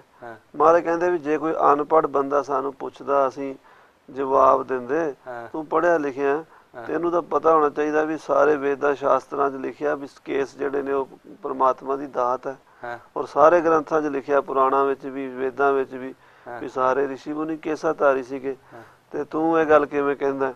ਕਹਿੰਦਾ ਜੀ ਉਹ ਤਾਂ ਠੀਕ ਹੈ, ਲਿਖਿਆ ਤਾਂ ਹੈ, ਪਰ ਹੁਣ ਜ਼ਮਾਨਾ ਬਦਲ ਗਿਆ ਵੀ ਹੁਣ ਟਾਈਮ ਕਲਯੁਗ ਦਾ ਆ ਗਿਆ, ਉਹ ਸਮਾਂ ਹੋਰ ਸੀ। ਫਿਰ ਮਹਾਰਾਜ ਨੇ ਜੋ ਬਚਨ ਕਹੇ ਉਹ ਭਾਈ ਸੰਤੋਖ ਸਿੰਘ ਲਿਖਿਆ, ਸ੍ਰੀ ਗੁਰ ਕਹੈ ਸਮਾਂ ਕਿਆ ਕਹੈ। ਮਹਾਰਾਜ ਕਹਿਣ ਲੱਗੇ ਟਾਈਮ ਕੀ ਕਹਿੰਦਾ ਵੀ ਸਮਾਂ ਜ਼ਮਾਨਾ ਕੀ ਕਹਿੰਦਾ ਵੀ ਕੇਸ ਬਣਾ ਦਿਓ। ਉਹੀ ਸੂਰਜ ਹੈ ਜਿਹੜਾ ਸਤਜੁਗ ਚੜ੍ਹਦਾ ਸੀ, ਉਹੀ ਹਵਾ ਜਿਹੜੀ ਉਦੋਂ ਚੱਲਦੀ ਸੀ, ਉਹੀ ਧਰਤੀ ਹੈ, ਉਹੀ ਅੱਗ ਹੈ, ਉਹੀ ਪਾਣੀ, ਪੰਜੇ ਤੱਤ ਉਹ ਨੇ। ਜ਼ਮਾਨਾ ਕਿੱਥੇ ਬਦਲਿਆ? ਮਹਾਰਾਜ ਕਹਿੰਦੇ ਵੀ ਸਾਡੀ ਸੋਚ ਬਦਲ ਗਈ, ਸੋਚ ਨੀਵੀਂ ਹੋ ਗਈ। ਕੇਸ ਰੱਖਣ ਕੀ ਸ਼ਕਤ ਬਹੀਨੇ, ਦੋਸ਼ ਸਮੇਂ ਪਰ ਕਲਪਨ ਕੀਨੇ। ਕੇਸ ਰੱਖਣ ਦੀ ਸਾਡੇ 'ਚ ਸ਼ਕਤੀ ਨਹੀਂ ਰਹੀ, ਉਹਨਾਂ ਕੇਸਾਂ ਦੀ ਸੰਭਾਲ ਤੋਂ ਢਿੱਲ ਵਰਤਾਨੇ ਆ ਵੀ ਕੰਘਾ ਨਹੀਂ ਕਰਨਾ, ਧੋਣਾ ਨਾ ਪਵੇ, ਜਾਂ ਉਹਨਾਂ ਦੀ ਸਫਾਈ ਨਾ ਰੱਖਣੀ, ਉਹ ਸਾਡੇ 'ਚ ਸਮਰੱਥਾ ਨਹੀਂ, ਤੇ ਅਸੀਂ ਕਹਿੰਦੇ ਹਾਂ ਵੀ ਕੇਸ ਜ਼ਮਾਨਾ ਬਦਲ ਗਿਆ। ਸੋ ਇਹ ਗੁਰੂ ਸਾਹਿਬ ਜੀ ਨੇ ਸਾਨੂੰ ਜਿਹੜਾ ਸਰੂਪ ਦਿੱਤਾ, ਪੁਰਾਤਨ ਸਰੂਪ ਹੈ। ਰਿਸ਼ੀਆਂ ਮੁਨੀਆਂ ਅਵਤਾਰਾਂ ਪੀਰਾਂ ਪੈਗੰਬਰਾਂ ਨੇ ਸਾਰੇ ਇਨਸਾਨ ਜਿੰਨੇ ਸਾਡੇ ਰਿਸ਼ੀ ਮੁਨੀ ਹੋਏ ਸਾਰੇ ਕੇਸਾਂ ਪਿੱਛੇ ਨੂੰ ਚਲੇ ਜਾਓ ਤੇ ਇਹ ਸਾਰੇ ਕੇਸਾਧਾਰੀ ਸੀ। ਸਾਰੇ ਕੋਈ ਵੀ ਧਰਮ ਲੈ ਲਓ, ਕੋਈ ਧਰਮ ਵੀ ਇਜਾਜ਼ਤ ਨਹੀਂ ਦਿੰਦਾ। ਇਸ ਕਰਕੇ ਜਿਹੜੇ ਵੀਰ ਕਟਾਉਂਦੇ ਨੇ ਉਹਨਾਂ ਨੂੰ ਪਹਿਲਾਂ ਤਾਂ ਪ੍ਰੇਮ ਨਾਲ ਗੁਰੂ ਸਾਹਿਬ ਦੇ ਦਸਮ ਪਾਤਸ਼ਾਹ ਜੀ ਦੀ ਕੁਰਬਾਨੀ ਬਾਰੇ ਦੱਸਿਆ ਜਾਵੇ ਵੀ ਦੇਖੋ ਮਹਾਰਾਜ ਸਾਹਿਬ ਜੀ ਨੇ ਕਿੱਡਾ ਵੱਡਾ ਸਾਡੇ ਵਾਸਤੇ ਸਾਡੇ ਧਰਮ ਨੂੰ ਬਚਾਇਆ ਤੇ ਸਾਡੀ ਸੰਸਕ੍ਰਿਤੀ ਬਚਾਈ। ਤੇ ਜੇ ਉਹਨਾਂ ਦੀ ਆਪਾਂ ਇੱਕ ਨਿਸ਼ਾਨੀ ਨਹੀਂ ਸਾਂਭ ਸਕਦੇ, ਇੱਕ ਕੋਈ ਆਮ ਲੜਕੀ ਜਾਂ ਲੜਕਾ ਕਿਸੇ ਦੂਜੇ ਨੂੰ ਛਾਪ ਛੱਲਾ ਵੀ ਦੇ ਦਿੰਦਾ ਜਾਂ ਰੁਮਾਲ ਦੇ ਦਿੰਦਾ, ਸਾਂਭ ਕੇ ਰੱਖਦਾ, ਉਹਨੂੰ ਸਾਂਭ ਲੈ, ਮੇਰੇ ਮਿੱਤਰ ਦੀ ਨਿਸ਼ਾਨੀ ਹੈ। ਤੇ ਉਸ ਮਾਲਕ ਨੇ ਉਸ ਪਾਤਸ਼ਾਹ ਨੇ ਸਾਨੂੰ ਜਿਹੜੀਆਂ ਨਿਸ਼ਾਨਾਂ ਦਿੱਤੀਆਂ ਤੇ ਉਹਨੂੰ ਅਸੀਂ ਸੁਣ ਲੈਂਦੇ ਹਾਂ। ਕੇਸ ਗੁਰੂ ਕੀ ਮੋਹਰ ਹੈ। ਇਸ ਵਾਸਤੇ ਜਿੰਨੇ ਮਰਜ਼ੀ ਕਾਗਜ਼ ਭਰ ਲਓ, ਜਿੰਨਾ ਚਿਰ ਉਹਦੇ ਤੇ ਸਟੈਂਪ ਨਹੀਂ ਲੱਗਦੀ, ਮੰਨ ਲਓ ਪ੍ਰਵਾਨ ਨਹੀਂ, ਤੁਸੀਂ ਇੱਥੇ ਆਏ ਹੋ, ਤੁਹਾਡਾ ਸਟੈਂਪ ਤੇ ਜਿਹੜਾ ਵਿਜਾ ਲੱਗਾ ਮੋਹਰ ਹੀ ਹੈ। ਜੇ ਇੰਗਲੈਂਡ ਦੀ ਮੋਹਰ ਲੱਗੇ ਤੁਹਾਨੂੰ ਕੋਈ ਨਹੀਂ ਦਾਖਲ ਹੁੰਦਾ, ਕਿਸੇ ਮੁਲਕ 'ਚ ਜਾਂਦੇ ਆ। ਉਸ ਮਾਲਕ ਨੇ ਇਸ ਦੁਨੀਆ ਦੀ ਸਾਨੂੰ ਸੈਰ ਕਰਨ ਵਾਸਤੇ ਭੇਜਿਆ ਹੈ। ਯਾਦ ਰੱਖੋ ਵਾਪਸ ਫਿਰ ਉਸੇ ਕੋਲ ਜਾਣਾ। ਜੇ ਉਹ ਮੋਹਰ ਨਾ ਰੱਖੀ ਤਾਂ ਮੇਰਾ ਖਿਆਲ ਸੱਚਖੰਡ ਘਰ ਵਿੱਚ ਉਹਨੇ ਦਾਖਲ ਨਹੀਂ ਹੋਣ ਦੇਣਾ। ਤੇ ਗਿਆਨੀ ਜੀ ਹਰ ਬੰਦੇ ਨੂੰ ਆਪਣੇ ਧਰਮ ਵਿੱਚ ਪੱਕਾ ਰਹਿਣਾ ਚਾਹੀਦਾ। ਸਤਿਗੁਰੂ ਜੀ ਨੇ ਕਿਸੇ ਧਰਮ ਨੂੰ ਮਾੜਾ ਨਹੀਂ ਆਖਿਆ, ਪਰ ਕੀ ਸਾਨੂੰ ਸਿੱਖ ਹੋਣ ਦੇ ਨਾਂ ਤੇ ਅੰਮ੍ਰਿਤ ਛਕਣਾ ਜ਼ਰੂਰੀ ਹੈ ਜੀ? ਬਿਲਕੁਲ। ਇਹ ਤਾਂ ਇਸਲਾਮ ਦੇ ਵਿੱਚ ਸ਼ਾਮਲ ਹੋਣਾ ਹੋਵੇ ਤੇ ਸੁਨਨਤ ਜ਼ਰੂਰੀ ਹੈ, ਕਲਮਾ ਜ਼ਰੂਰੀ ਹੈ। ਤੇ ਹਿੰਦੂ ਧਰਮ 'ਚ ਜਨੇਊ ਪਾ ਕੇ ਤੇ ਗੁਰਦੀਕਸ਼ਾ ਲਈ ਜਾਂਦੀ ਹੈ। ਇਸੇ ਤਰ੍ਹਾਂ ਬਪਤਿਸਮਾ ਈਸਾਈਆਂ 'ਚ ਲਿਆ ਜਾਂਦਾ। ਤੇ ਖਾਲਸੇ ਪੰਥ ਵਿੱਚ ਵੀ ਮਹਾਰਾਜ ਨੇ ਅੰਮ੍ਰਿਤ ਦੀ ਮਰਿਆਦਾ ਬਣਾਈ ਹੈ। ਤੇ ਉਹ ਜਿੱਥੇ ਜਿੱਥੇ ਵੀ ਜ਼ਿਕਰ ਆਉਂਦਾ, ਮਹਾਰਾਜ ਦਸਮ ਪਾਤਸ਼ਾਹ ਜੀ ਡੱਲੇ ਨੂੰ ਕਹਿੰਦੇ ਵੀ ਤੂੰ ਅੰਮ੍ਰਿਤ ਛਕ, ਉਹ ਕਹਿੰਦਾ ਮੈਨੂੰ ਚਰਨਾਂ 'ਚ ਥਾਂ ਦੇ ਦਿਓ। ਮਹਾਰਾਜ ਕਹਿੰਦੇ ਅੰਮ੍ਰਿਤ ਛਕੇਗਾ ਫਿਰ ਥਾਂ ਦਿਆਂਗੇ। ਇਸੇ ਤਰ੍ਹਾਂ ਪਹਿਲਾਂ ਆਪ ਛਕ ਲਿਆ, ਸ਼ੱਕ ਵਾਲੀ ਗੱਲ ਹੀ ਨਹੀਂ ਛੱਡੀ, ਕੋਈ ਸਿੱਖ ਸਵਾਲ ਹੀ ਨਾ ਕਰੇ। ਜੇ ਗੁਰੂ ਨੂੰ, ਉਹ ਤਾਂ ਅੰਮ੍ਰਿਤ ਦੇ ਦਾਤੇ ਸੀ, ਉਹਨਾਂ ਨੇ ਇਸੇ ਕਰਕੇ ਛਕਿਆ ਵੀ ਕੋਈ ਸਵਾਲ ਨਾ ਕਰ ਸਕੇ ਵੀ ਮੈਨੂੰ ਨਹੀਂ ਲੋੜ। ਜੇ ਗੁਰੂ ਨੂੰ ਲੋੜ ਹੈ ਸਿੱਖ ਨੂੰ ਕਿਉਂ ਨਹੀਂ? ਫਿਰ ਭਾਈ ਦਿਆਲਦਾਸ ਹੋਏ ਨੇ ਭਾਈ ਭਗਤੂ ਦੇ ਪਰਿਵਾਰ ਚੋਂ, ਠੀਕ ਹੈ ਜੀ, ਬਜ਼ੁਰਗ ਹੋ ਗਏ ਸੀਗੇ, ਠੀਕ ਹੈ। ਤੇ ਮਹਾਰਾਜ ਦਸਮ ਪਾਤਸ਼ਾਹ ਜੀ ਉਹਦੇ ਪਿੰਡੋਂ ਲੰਘੇ, ਕਹਿਣ ਲੱਗਾ ਮਹਾਰਾਜ ਮੇਰੇ ਲੰਗਰ ਛਕ ਕੇ ਜਾਓ। ਮਹਾਰਾਜ ਕਹਿੰਦੇ ਅੰਮ੍ਰਿਤ ਛਕੇਗਾ ਤੇ ਲੰਗਰ ਛਕਾਂਗੇ। ਉਹ ਕਹਿੰਦਾ ਵੀ ਮਹਾਰਾਜ ਮੈਂ ਅੰਮ੍ਰਿਤ ਨੂੰ ਬੁੱਢਾ ਬੰਦਾ ਹੁਣ ਕਿਉਂ ਛਕਾਂ ਮੈਂ, ਉਹ ਟਾਲਾ ਕਰੇ। ਮਹਾਰਾਜ ਕਹਿੰਦੇ ਚੰਗਾ ਫਿਰ ਲੰਗਰ ਵੀ ਨਹੀਂ ਛਕਦੇ। ਫਿਰ ਮਹਾਰਾਜ ਦਾ ਘੋੜਾ, ਉਹ ਕਹਿੰਦਾ ਇਹਦਾ ਗੁਰੂ ਰਾਮਦਾਸ ਮਹਾਰਾਜ ਵੇਲੇ ਤੋਂ ਸਿੱਖਾ ਸੀ, ਸਿੱਖੀ ਹੈ। ਘੋੜਾ ਮਹਾਰਾਜ ਦਾ ਪਿਆਸ ਲੱਗੀ ਸੀ, ਪਾਣੀ ਮਹਾਰਾਜ ਛੱਪੜ 'ਚ ਵਿਖਾਇਆ ਤੇ ਕਹਿੰਦਾ ਘੋੜੇ ਨੇ ਨਹੀਂ ਛਕਿਆ। ਮਹਾਰਾਜ ਕਹਿੰਦੇ ਨਿਗੁਰੇ ਦੇ ਪਿੰਡ ਦਾ ਪਾਣੀ ਵੀ ਨਹੀਂ ਸਾਡਾ ਘੋੜਾ ਪੀਂਦਾ। ਤੇ ਫਿਰ ਬਠਿੰਡੇ ਚਲੇ ਗਏ। ਬਠਿੰਡੇ ਦੇ ਕਿਲੇ 2 ਦਿਨ ਰਹਿ ਕੇ ਮਹਾਰਾਜ ਵਾਪਸ ਦਮਦਮੇ ਚਲੇ ਗਏ। ਉਹ ਲੰਗਰ ਗੱਡਿਆਂ ਦੇ ਲੱਦਿਆ ਪਿੱਛੇ ਲਈ ਫਿਰਿਆ ਵੀ ਮਹਾਰਾਜ ਨੂੰ ਕਹੋ ਲੰਗਰ ਛਕ ਲੈ। ਮਹਾਰਾਜ ਕਹਿੰਦੇ ਅੰਮ੍ਰਿਤ ਛਕ ਪਹਿਲਾਂ। ਫਿਰ 5 ਪਿਆਰੇ ਨੂੰ ਅੰਮ੍ਰਿਤ ਛਕ ਕੇ ਤਲਵੰਡੀ ਸਾਬੋ ਜਦੋਂ ਆਇਆ ਕਹਿੰਦੇ ਤੇ ਲੰਗਰ ਛਕਿਆ। ਦੱਸਦੇ ਫਿਰ ਕਹਿੰਦਾ ਵੀ ਲੰਗਰ ਨਵਾਂ ਤਿਆਜ ਕਰੀਏ, ਕਹਿੰਦੇ ਨਿਮਾਰੇ ਕਹਿੰਦੇ ਨਹੀਂ, ਉਹ ਸੁਗੰਧੀ ਆਉਣ ਲੱਗ ਪਈ। ਕਈਆਂ ਦਿਨਾਂ ਦਾ ਲੰਗਰ ਕਰਮ ਚੱਲ ਚੁੱਕੇ, ਜਦੋਂ ਉਹ ਲੰਗਰ ਤੇ ਮਹਾਰਾਜ ਨੇ ਕਿਹਾ ਅਨੇਕ ਪ੍ਰਕਾਰ ਭੋਜਨ ਕੀ ਐ, ਉਹ ਭਾਫਾਂ ਛੱਡੇ ਵੀ ਹੁਣੇ ਤਿਆਰ ਕੀਤਾ। ਗਿਆਨੀ ਜੀ ਇੱਕ ਬੜੀ ਪ੍ਰੋਬਲਮ ਆਉਂਦੀ ਹੈ, ਕੜੀਆਂ ਬਹੁਤ ਜ਼ਿਆਦਾ ਭੈਣਾਂ ਵੀ ਕਹਿੰਦੇ ਨੇ, ਕਈ ਸਿੰਘ ਵੀ ਆਉਂਦੇ ਵੀ ਸਾਡਾ ਮਨ ਬੜਾ ਤਿਆਰ ਹੈ ਪਰ ਕਰੀਏ ਕੀ, ਸਾਡੀ ਸਿੰਘਣੀ ਨਹੀਂ ਆਖੇ ਲੱਗਦੀ। ਵਾਸਤੇ ਵਿੱਚ ਬੀਬੀਆਂ ਜ਼ਿਆਦਾ ਨੇ ਜਿਹੜੀਆਂ ਕਹਿੰਦੇ ਸਾਡੇ ਘਰ ਵਾਲਾ ਨਹੀਂ ਆਖੇ ਲੱਗਾ। ਇਹਦੇ ਪਰ ਕੀ ਹੈ ਜੀ ਹੁਣ ਦੱਸੋ, ਕਰਨਾ ਚਾਹੀਦਾ ਵੀ ਅੰਮ੍ਰਿਤ? ਦੇਖੋ, ਇਹ ਸਮੱਸਿਆ ਬਹੁਤ ਵੱਡੀ ਸਮੱਸਿਆ ਹੈ ਤੇ ਵਿਚਾਰ ਇਹਦੇ ਬਾਰੇ ਵੱਖੋ ਵੱਖ ਨੇ ਤੇ ਕਈ ਵਾਰੀ ਹੁੰਦੇ ਆ ਮਰਿਆਦਾ ਦਾ ਪੱਖ ਹੁੰਦਾ, ਧਰਮ ਦਾ ਪੱਖ ਹੁੰਦਾ, ਕਈ ਵਾਰੀ ਸਮਾਜਿਕ ਪਰਿਸਥਿਤੀਆਂ ਵੇਖਣੀਆਂ ਪੈਂਦੀਆਂ ਨੇ, ਘਰ ਦੀਆਂ ਹਾਲਾਤਾਂ ਵੇਖਣੀਆਂ ਪੈਂਦੀਆਂ ਨੇ। ਤਾਂ ਕੋਸ਼ਿਸ਼ ਤਾਂ ਇਹ ਗੁਰੂ ਸਾਹਿਬ ਦਾ ਹੁਕਮ ਤਾਂ ਇਹ ਹੀ ਹੈ ਵੀ ਦੋਵੇਂ ਅੰਮ੍ਰਿਤ ਛਕਣ। ਵਾਹਿਗੁਰੂ। ਕਿਉਂਕਿ ਮਹਾਰਾਜ ਦਾ ਬਚਨ ਹੈ, ਸੁਨਤ ਕੀਏ ਤੁਰਕ ਜੇ ਹੋਏਗਾ ਔਰਤ ਕਿਆ ਕਰੀਏ, ਅਰਧ ਸਰੀਰੀ ਨਾਰ ਨਾ ਛੋੜੈ ਤਾਂ ਤੇ ਹਿੰਦੂ ਹੀ ਰਹੀ ਹੈ। ਵੀ ਜੇ ਮੁਸਲਮਾਨ ਬਣ ਗਿਆ, ਸੁਨਤ ਕਰਾ ਕੇ ਜਨਾਨੀ ਦੀ ਨਹੀਂ ਹੋਈ, ਉਹਦੇ ਅੱਧੀ ਹਿੰਦੁਆਣੀ ਹੈ ਤੇ ਤੁਹਾਡਾ ਧਰਮ, ਉਹ ਉਹਨਾਂ ਨੂੰ ਗੱਲ ਕਹੀਏ ਸਾਡੇ ਵਾਸਤੇ ਵੀ ਹੈ, ਗੁਰਬਾਣੀ ਤਾਂ ਸਮੁੱਚੀ ਸਾਰਿਆਂ ਵਾਸਤੇ ਹੈ। ਪਰ ਇਸ ਗੱਲ ਨੂੰ ਇੰਨੀ ਕੱਟੜਤਾ ਨਾਲ ਲਈਏ ਵੀ ਬਿਲਕੁਲ ਅੰਮ੍ਰਿਤ ਨਹੀਂ ਛਕਾਉਣਾ, ਉਹਦੇ ਨਾਲ ਵੀ ਸਮੱਸਿਆ ਖੜੀ ਹੋ ਜਾਂਦੀ ਹੈ। ਵੀ ਜਿਹੜਾ ਬੰਦਾ ਜੁੜਨਾ ਚਾਹੁੰਦਾ ਗੁਰੂ ਘਰ ਨਾਲ, ਉਹ ਵਿਚਾਰਾ ਨਿਰਾਸ਼ਾ ਰਹਿ ਜਾਂਦਾ। ਇਸ ਕਰਕੇ ਉਹਨੂੰ ਮਰਿਆਦਾ ਦੱਸੀ ਜਾਵੇ, ਭਾਈ ਪ੍ਰੇਮ ਕਰਕੇ ਸਿੰਘਣੀ ਨੂੰ ਸਮਝਾ ਜਾਂ ਸਿੰਘ ਆਪਣੇ ਨੂੰ ਸਮਝਾ ਤੇ ਗੁਰੂ ਘਰ ਨਾਲ ਜੋੜ, ਤੂੰ ਆਪਣੀ ਰਹਿਤ ਚ ਪੱਕਾ ਰਹਿ, ਉਹਨੂੰ ਅੰਮ੍ਰਿਤ ਦੇ ਦਈਏ ਤੇ ਉਹ ਅੰਮ੍ਰਿਤ ਲੈ ਕੇ ਜੇ ਰਹਿਤ ਬਹਿਤ ਰੱਖੇ, ਨਾਮ ਜਪੇ, ਜੀਵਨ ਦਾ ਅਸਰ ਚੰਗਾ ਪਵੇ। ਅਸੀਂ ਕਈ ਐਸੇ ਪਰਿਵਾਰ ਵੇਖੇ ਜਿਹੜੇ ਦੂਜੀਆਂ ਸੰਪਰਦਾਵਾਂ ਨਾਲ ਜੁੜੇ ਹੋਏ ਸੀਗੇ, ਹੋਰ ਮਤਾਂ ਨਾਲ, ਸਾਧਾਂ ਨਾਲ ਜਾਂ ਡੇਰਿਆਂ ਨਾਲ, ਪਰ ਜਦੋਂ ਪ੍ਰੇਮ ਉਹਨਾਂ ਨਾਲ ਕੀਤਾ ਤੇ ਉਹ ਪ੍ਰੇਮ ਨਾਲ ਸਾਰੇ ਪਰਿਵਾਰ ਦੇ ਪਰਿਵਾਰ ਹੀ ਅੰਮ੍ਰਿਤਧਾਰੀ ਬਣ ਗਏ। ਇਹ ਗੱਲ ਤੁਹਾਡੀ ਬਿਲਕੁਲ ਠੀਕ ਹੈ। ਜਿਹੜੀ ਗੱਲ ਸਾਡੀ ਅਰਦਾਸ ਅਸੀਂ ਸਾਰੇ ਕਰਦੇ ਸੀ ਕਿ ਗੁਰੂ ਨਹੀਂ ਸੁਣਦਾ, ਮੇਰਾ ਖਿਆਲ ਵੀ ਜਦੋਂ ਅਸੀਂ ਗੁਰੂ ਦੀ ਸੁਣ ਲਈਏ ਉਹ ਗੱਲ ਮਹਾਰਾਜ ਝੱਟ ਸਾਡੀ ਸੁਣ ਲੈਂਦਾ। ਜਦੋਂ ਸਿੱਖ ਗੁਰੂ ਦੀ ਵਚਨ ਮੰਨ ਲੱਗਦਾ, ਮੰਨ ਲਓ ਬੱਚਾ ਬਾਪੂ ਦੀ ਗੱਲ ਮੰਨਦਾ, ਬਾਪੂ ਫਾਟੋਂ ਦੀ ਗੱਲ ਪੂਰੀ ਮੰਨ ਲੈਂਦਾ। 13 ਅਪ੍ਰੈਲ ਨੂੰ ਅਸੀਂ ਵਿਸਾਖੀ ਵਾਲੇ ਦਿਨ ਅੰਮ੍ਰਿਤ ਛਕਾਇਆ ਗੁਰਦੁਆਰਾ ਗੁਰੂ ਹਰਿਰਾਏ ਸਾਹਿਬ। ਦੋ ਬੀਬੀਆਂ ਨੇ ਬਹੁਤ ਤਰਲੇ ਕੀਤੇ, ਸਾਨੂੰ ਅੰਮ੍ਰਿਤ ਦੀ ਦਾਤ ਬਖਸ਼ੋ, ਪਰ 5 ਪਿਆਰੇ ਵੀ ਨਹੀਂ ਚਾਹੁੰਦੇ ਹੁੰਦੇ ਕੋਈ ਵੀ ਮੁੜ ਜਾਏ। ਉਹ ਕਹਿੰਦੇ ਠੀਕ ਹੈ ਭਾਈ, ਤੁਸੀਂ ਅੰਮ੍ਰਿਤ ਛਕੋ, ਸਤਿਗੁਰੂ ਜੀ ਕਿਰਪਾ ਕਰਨਗੇ। ਰੋਜ਼ਾਨਾ ਗੁਰੂ ਅੱਗੇ ਅਰਦਾਸ ਕਰਿਓ ਆਪਣੇ ਪਤੀ ਵਾਸਤੇ, ਰੋਜ਼ਾਨਾ ਦਾ ਭਾਵੇਂ ਇੱਕ ਜਪਜੀ ਸਾਹਿਬ ਦਾ ਵਿਕਾ ਪਾਠ ਕਰਕੇ, ਸਤਿਗੁਰੂ ਜੀ ਤੁਸੀਂ ਕਿਰਪਾ ਕਰੋ, ਮੇਰੇ ਨਹੀਂ ਆਖੇ ਲੱਗਦਾ, ਤੁਸੀਂ ਰਹਿਮਤ ਕਰ ਦਿਓ। ਸੱਚ ਜਾਣਿਓ 13 ਅਪ੍ਰੈਲ ਨੂੰ ਅੰਮ੍ਰਿਤ ਛਕਾਇਆ ਸੀ ਤੇ 12 ਮਈ ਨੂੰ ਫਿਰ 1 ਮਹੀਨੇ ਤੋਂ 1 ਦਿਨ ਪਹਿਲਾਂ 5 ਪਿਆਰੇ ਕਹਿਣ ਲੱਗੇ 1 ਮਹੀਨਾ ਵੀ ਨਹੀਂ ਲੱਗਣਾ ਭਾਈ, ਤੇ 12 ਮਈ ਨੂੰ ਉਹ ਦੋਨੇ ਸਿੰਘ ਚੋਲੇ ਪਾ ਕੇ ਆ ਗਏ ਜੀ, ਉਹਨਾਂ ਨੇ ਅੰਮ੍ਰਿਤ ਛਕਾਇਆ ਔਰ ਬੜੀ ਖੁਸ਼ੀ ਨਾਲ ਛਕਿਆ। ਇਹ ਗੱਲ ਪੱਕੀ ਹੈ, ਅੰਮ੍ਰਿਤ ਜ਼ਰੂਰ ਛਕੋ ਪਰ ਰਹਿਤ ਜ਼ਰੂਰ ਰੱਖੋ, ਇਹ ਸ਼ਰਤ ਹੈ। ਤੁਸੀਂ ਉਹ ਰਹਿਤ ਰੱਖੋ, ਜਿਹੜੀ ਗੱਲ ਤੁਹਾਡੀ 10-20 ਸਾਲ ਨਹੀਂ ਮੰਨੀ, ਤੁਸੀਂ ਕਰਕੇ ਦੇਖੋ, ਉਹਦੇ ਪ੍ਰਤੀ ਪਾਠ ਕਰੋ। ਤੁਹਾਡਾ ਪਤੀ ਪਰਮੇਸ਼ਰ ਹੈ, ਉੱਠ ਕੇ ਚਰਣੀ ਹੱਥ ਲਾਓ, ਲੜਾਈ ਨਾ ਪਾਓ, ਉਹਦੀ ਸੇਵਾ ਪੂਰੀ ਕਰੋ, ਪਰ ਜੋ 5 ਪਿਆਰਿਆਂ ਨੇ ਰਹਿਤ ਰੱਖੀ ਉਹਨੂੰ ਨਿਭਾਓ। ਸਤਿਗੁਰੂ ਜੀ ਬੜੀ ਕਿਰਪਾ ਕਰਦੇ ਨੇ, ਉਹ ਅਰਦਾਸ ਮਾਲਕ ਪੂਰੀ ਕਰਦੇ ਨੇ। ਸੋ ਗਿਆਨੀ ਜੀ, ਕਈ ਵਾਰੀ ਅਸੀਂ ਅੰਮ੍ਰਿਤ ਛਕ ਕੇ ਕੋਈ ਨਿਤਨੇਮ ਤੋਂ ਢਿਲਾਈ ਵਰਤਦਾ ਜੀ, ਮੈਂ ਤਾਂ ਸੁਖਮਨੀ ਸਾਹਿਬ ਕਰ ਲੈਣਾ, ਮੈਂ ਗੁਰਮੰਤਰ ਕਰ ਲੈਣਾ, ਇਹ ਵੱਖਰੀ ਗੱਲ ਹੈ। ਜੇ ਕੋਈ ਨਹੀਂ ਪੜ੍ਹਿਆ ਤਾਂ ਕਿਉਂ ਨਹੀਂ ਵੀ ਪੜ੍ਹਿਆ ਤਾਂ ਵੀ ਮਹਾਰਾਜ ਦੇ ਜੋ ਪ੍ਰਾਣੀ ਗੋਬਿੰਦ ਧਿਆਵੈ, ਪੜ੍ਹਿਆ ਅਨਪੜ੍ਹਿਆ ਪਰਮਗਤ ਪਾਵੈ, ਚਲੋ ਬਾਣੀਆਂ ਸੁਣ ਲਵੇ, ਹੋਰ ਮੂੰਹ ਮੰਤਰ ਗੁਰਮੰਤਰ ਕਰੇ। ਪਰ ਜੇ ਮੈਂ ਪੜ੍ਹਿਆ, ਬਾਣੀਆਂ ਕਰਨੀਆਂ ਚਾਹੁੰਦਾ, ਕੀ ਨਿਤਨੇਮ ਕਰਨਾ ਹਰ ਸਿੱਖ ਵਾਸਤੇ ਕਿੰਨਾ ਕੁ ਜ਼ਰੂਰੀ ਹੈ? ਨਿਤਨੇਮ ਤਾਂ ਮੂਲ ਹੈ ਤੇ ਬਾਕੀ ਬਾਣੀ ਜਿੰਨੀ ਪੜ੍ਹੋਗੇ ਵਿਆਜ ਹੈ। ਵਿਆਜ, ਅੱਛਾ, ਨਿਤਨੇਮ ਮੂਲ ਹੈ ਤੇ ਬਾਕੀ ਜਿੰਨਾ ਸਿਮਰਨਾ ਜਾਂ ਬਾਣੀ ਪੜ੍ਹੋ ਵਿਆਜ। ਮੂਲ ਤਾਂ ਜ਼ਰੂਰੀ ਹੈ ਨਾ ਹੀ ਨਿਤ ਨੇਮ ਰੱਖਿਆ ਵੀ ਕਸਮ ਹੈ ਕਰਨਾ ਪੈਣਾ। ਜਿਵੇਂ ਇੱਕ ਆਮ ਜ਼ਿੰਦਗੀ ਜੀਣ ਲਈ ਆਪਾਂ ਨਾਰਮਲ 2 ਪ੍ਰਸ਼ਾਦੇ ਛਕਣੇ ਹੀ ਛਕਣੇ ਨੇ। ਵਾਹ ਜੀ, ਅੱਜ ਇਹ ਸਰੀਰ ਨਹੀਂ ਪ੍ਰਸ਼ਾਦਿਆਂ ਬਿਨਾਂ ਤੁਰ ਸਕਦਾ ਤੇ ਆਤਮਾ ਵੀ ਕੋਈ ਖਰਾਕ ਹੈ। ਨਿਤਨੇਮ ਇੰਨਾ ਕੁ ਤਾਂ ਸਰੀਰ ਤੁਰਦੇ। ਜੇ ਕੋਈ ਭਲਵਾਨੀ ਕਰਨੀ ਹੈ ਤੇ ਫਿਰ ਪ੍ਰਸ਼ਾਦਿਆਂ ਨਾਲ ਬਦਾਮ, ਘਿਓ, ਚੰਗੀ ਖੁਰਾਕ ਖਾਣੀ ਪੈਂਦੀ, ਫਿਰ ਨਾਲ ਸਿਮਰਨ ਜਾਹਰ ਬਣੀ ਪੜਨੀ ਪੈਣੀ, ਫਿਰ ਉਹ ਸੁਖਮਨੀ ਸਾਹਿਬ, ਆਸਾ ਦੀ ਵਾਰ, ਦੱਖਣੀ ਵਾਰ, ਜਿੰਨੀ ਮਰਜ਼ੀ ਪੜੋ। ਠੀਕ ਹੈ। ਤੇ ਇਹਨਾਂ ਬਾਣੀਆਂ ਦਾ ਕਿੰਨਾ ਕੁ ਮਹੱਤਵ ਹੈ? ਜਿਵੇਂ ਜਪਜੀ ਸਾਹਿਬ ਦਾ ਪਾਠ ਦੱਸਦੇ ਵੀ ਇੰਨੀ ਵੱਡੀ ਸ਼ਕਤੀ ਹੈ, ਬ੍ਰਹਮ ਗਿਆਨ ਹੈ ਤਾਂ ਜੀ, ਬ੍ਰਹਮ ਗਿਆਨ ਦੀ। ਜਪਜੀ ਸਾਹਿਬ ਤਾਂ ਗੁਰੂ ਨਾਨਕ ਸਾਹਿਬ ਦਾ ਸਰੂਪ ਹੀ ਹੈ ਜੀ। ਵਾਹ ਜੀ, ਉਹਨਾਂ ਨੇ ਬਾਣੀ ਤੇ ਉਹਨਾਂ ਦਾ ਸਰੂਪ ਹੈ ਸਾਰੀ, ਪਰ ਜਪਜੀ ਸਾਹਿਬ ਦਾ ਨਿਚੋੜ ਕੱਢਿਆ ਸਾਰੇ ਤੱਤਾਂ ਸਿਧਾਂਤਾਂ ਦਾ ਮਹਾਰਾਜ ਨੇ, ਤੇ ਜਪਜੀ ਸਾਹਿਬ ਸਾਰਾ ਕੁਝ ਹੀ ਆ ਜਾਂਦਾ। ਇਹ 10 ਸੁਲਤਾਨਪੁਰ ਲੋਤੀ ਨਹੀਂ ਤੇ ਮਹਾਰਾਜ ਨੇ ਕਿਹਾ ਸੀਗਾ ਭਾਈ ਮਨਸੁਖ ਨੂੰ ਵੀ ਜਿਹੜੇ ਘਰ ਵਿੱਚ ਜਪਜੀ ਸਾਹਿਬ ਦਾ ਪਾਠ, ਉਸ ਘਰ ਵਿੱਚ ਮੇਰਾ ਵਾਸ ਹੈ। ਕਹਿੰਦੇ ਜਿਹੜੀ ਰਸਨਾ ਦੇ ਪਾਠ, ਉਸ ਰਸਨਾ ਤੇ ਮੇਰਾ ਵਾਸ ਹੈ। ਗੁਰੂ ਨਾਨਕ ਸਾਹਿਬ ਦਾ ਇੰਨਾ ਵੱਡਾ ਮਹੱਤਵ ਹੈ। ਤੇ ਜਾਪ ਸਾਹਿਬ ਜਿਹੜਾ ਇਹ ਅਕਾਲ ਪੁਰਖ ਅੱਗੇ ਨਮਸਕਾਰਾਂ, ਠੀਕ ਹੈ। ਉਹ ਜਾਪ ਸਾਹਿਬ ਜਿਹੜਾ ਅਕਾਲ ਪੁਰਖ ਦਾ ਜਾਪ ਹੈ, ਪਹਿਲਾਂ ਜਪ ਫਿਰ ਜਾਪ ਬਣ ਗਿਆ। ਨਮਸਕਾਰ ਕੀਤੀ, ਉਹਦੇ ਬੇਅੰਤ ਨਾਮਾਂ ਨੂੰ, ਬ੍ਰਹਮ ਗਿਆਨ ਇਹਦੇ ਵਿੱਚ ਵੀ ਪ੍ਰਮਾਤਮਾ ਦਾ ਵਿਚਿੱਤਰ ਰੂਪ ਦਿਖਾਇਆ ਵੀ ਕਿਹੜੇ ਕਿਹੜੇ ਰੂਪਾਂ 'ਚ ਪ੍ਰਮਾਤਮਾ, ਨਮੋ ਲੋਕ ਮਾਤਾ, ਅਪੇਖੀ ਹੈ, ਭਰਮੀ ਹੈ, ਭੋਗੀ ਹੈ, ਭੁਗਤੇ, ਇਸ ਤਰ੍ਹਾਂ ਪ੍ਰਮਾਤਮਾ ਦੇ ਬੇਅੰਤ ਨਾਮ ਜਿਹੜੇ ਮਹਾਰਾਜ ਦਸਮ ਪਾਤਸ਼ਾਹ ਨੇ ਜਾਪ ਸਾਹਿਬ ਵਿੱਚ ਵਰਣਨ ਕੀਤੇ ਹੈ। ਸਵਈਆਂ ਵਿੱਚ ਬੈਰਾਗ ਤੇ ਪ੍ਰੇਮ ਦੱਸਿਆ।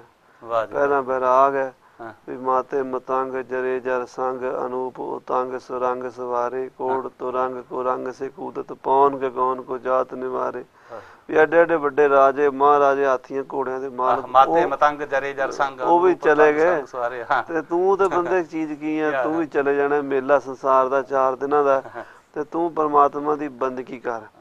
ਫਿਰ ਅੱਗੇ ਬਾਰੇ ਸਾਚ ਕਹੋ ਸੁਨ ਲਿਓ ਸਭੈ ਜਿਨ ਪ੍ਰੇਮ ਕੀਓ ਤੇ ਨਹੀਂ ਪ੍ਰਭ ਪਾਇਓ। ਫਿਰ ਚੌਪਈ ਜਿਹੜੀ ਹੈ ਤਾਂ ਬਹੁਤ ਵੱਡੀ, ਇਸੇ ਸਵਾਈਆਂ ਚ ਪਖੰਡ ਦਾ ਵੀ ਨਾਸ ਕੀਤਾ। ਸਾਰੀ ਦੁਨੀਆ ਇੱਕ ਨਹੀਂ, ਕੋ ਬੁਤਾਨ ਕੋ ਪੂਜਤ ਹੈ ਬਸ, ਕੋ ਮਰਤਾਨ ਕੋ ਪੂਜਨ ਧਾਇਓ, ਕੂਰ ਕਰਿਆ ਔਰ ਜੋ ਸਭ ਹੀ ਜਗ ਸ੍ਰੀ ਭਗਵਾਨ। ਕੋਈ ਬੁੱਤਾਂ ਨੂੰ ਪੂਜੀ ਜਾਂਦਾ, ਕੋਈ ਮਰਿਆ ਨੂੰ ਪੂਜੀ ਜਾਂਦਾ, ਇੱਕ ਭਗਵਾਨ ਨੂੰ ਛੱਡ ਕੇ। ਤੇ ਚੌਪਈ ਸਾਹਿਬ ਦੀ ਵਰਗੀ ਅਰਦਾਸ ਦੁਨੀਆ ਤੇ ਬਣੀ ਨਹੀਂ ਅਜੇ ਤੱਕ। ਵਾਹ ਜੀ ਵਾਹ, ਹਮਰੀ ਕਰੋ ਹਾਥ ਦੇ ਰਚਾ ਪੂਰਨ ਹੋਏ। ਕਿੰਨਾ ਮਹਾਰਾਜ ਨੇ ਪਿਆਰ ਨਾਲ ਸੁਹੀ ਵਸੇ ਮੋਰੋ ਪਰਿਵਾਰ ਆ। 108 ਪੰਕਤੀਆਂ ਨੇ ਚੌਪਈ ਦੀਆਂ। ਵਾਹ ਜੀ ਵਾਹ। ਚਾਰ ਹਰ ਪੌੜੀ ਵਿੱਚ ਨੇ ਪੰਕਤੀਆਂ ਤੇ 108 ਪੰਕਤੀਆਂ ਦੀ ਇਹ ਮਾਲਾ ਬਣਾਈ ਮਹਾਰਾਜ ਨੇ ਮਾਲਾ। ਤੇ ਇਹਦੇ ਫਿਰ ਮਾਤਮ ਦੱਸਿਆ ਵੀ ਜੋ ਇਹਨੂੰ ਪੜ੍ਹੇਗਾ ਸੁਣੇਗਾ, ਸੁਣੈ ਗੁੰਗ ਜੋ ਜਾਹੇ ਸੋ ਰਸਨਾ ਪਾਵੀ, ਸੁਣੈ ਮੂੜ ਚਿਤ ਲਾਏ ਚਤੁਰਤਾ ਹੋਈ, ਦੁਖ ਦਰਦ ਭਉ ਨਿਕਟ ਨਾ ਤਿਨ ਨਰ ਕੇ ਰਹਿ, ਹੋ ਜੋ ਜਾਗੀ ਇੱਕ ਵਾਰ ਚੌਪਈ। ਇੰਨਾ ਫਲ ਹੈ। ਤੇ ਆਨੰਦ ਸਾਹਿਬ ਮਹਾਰਾਜ ਨੇ ਫਿਰ ਤੀਸਰੇ ਪਾਤਸ਼ਾਹ ਦੀ ਬਾਣੀ ਹੈ।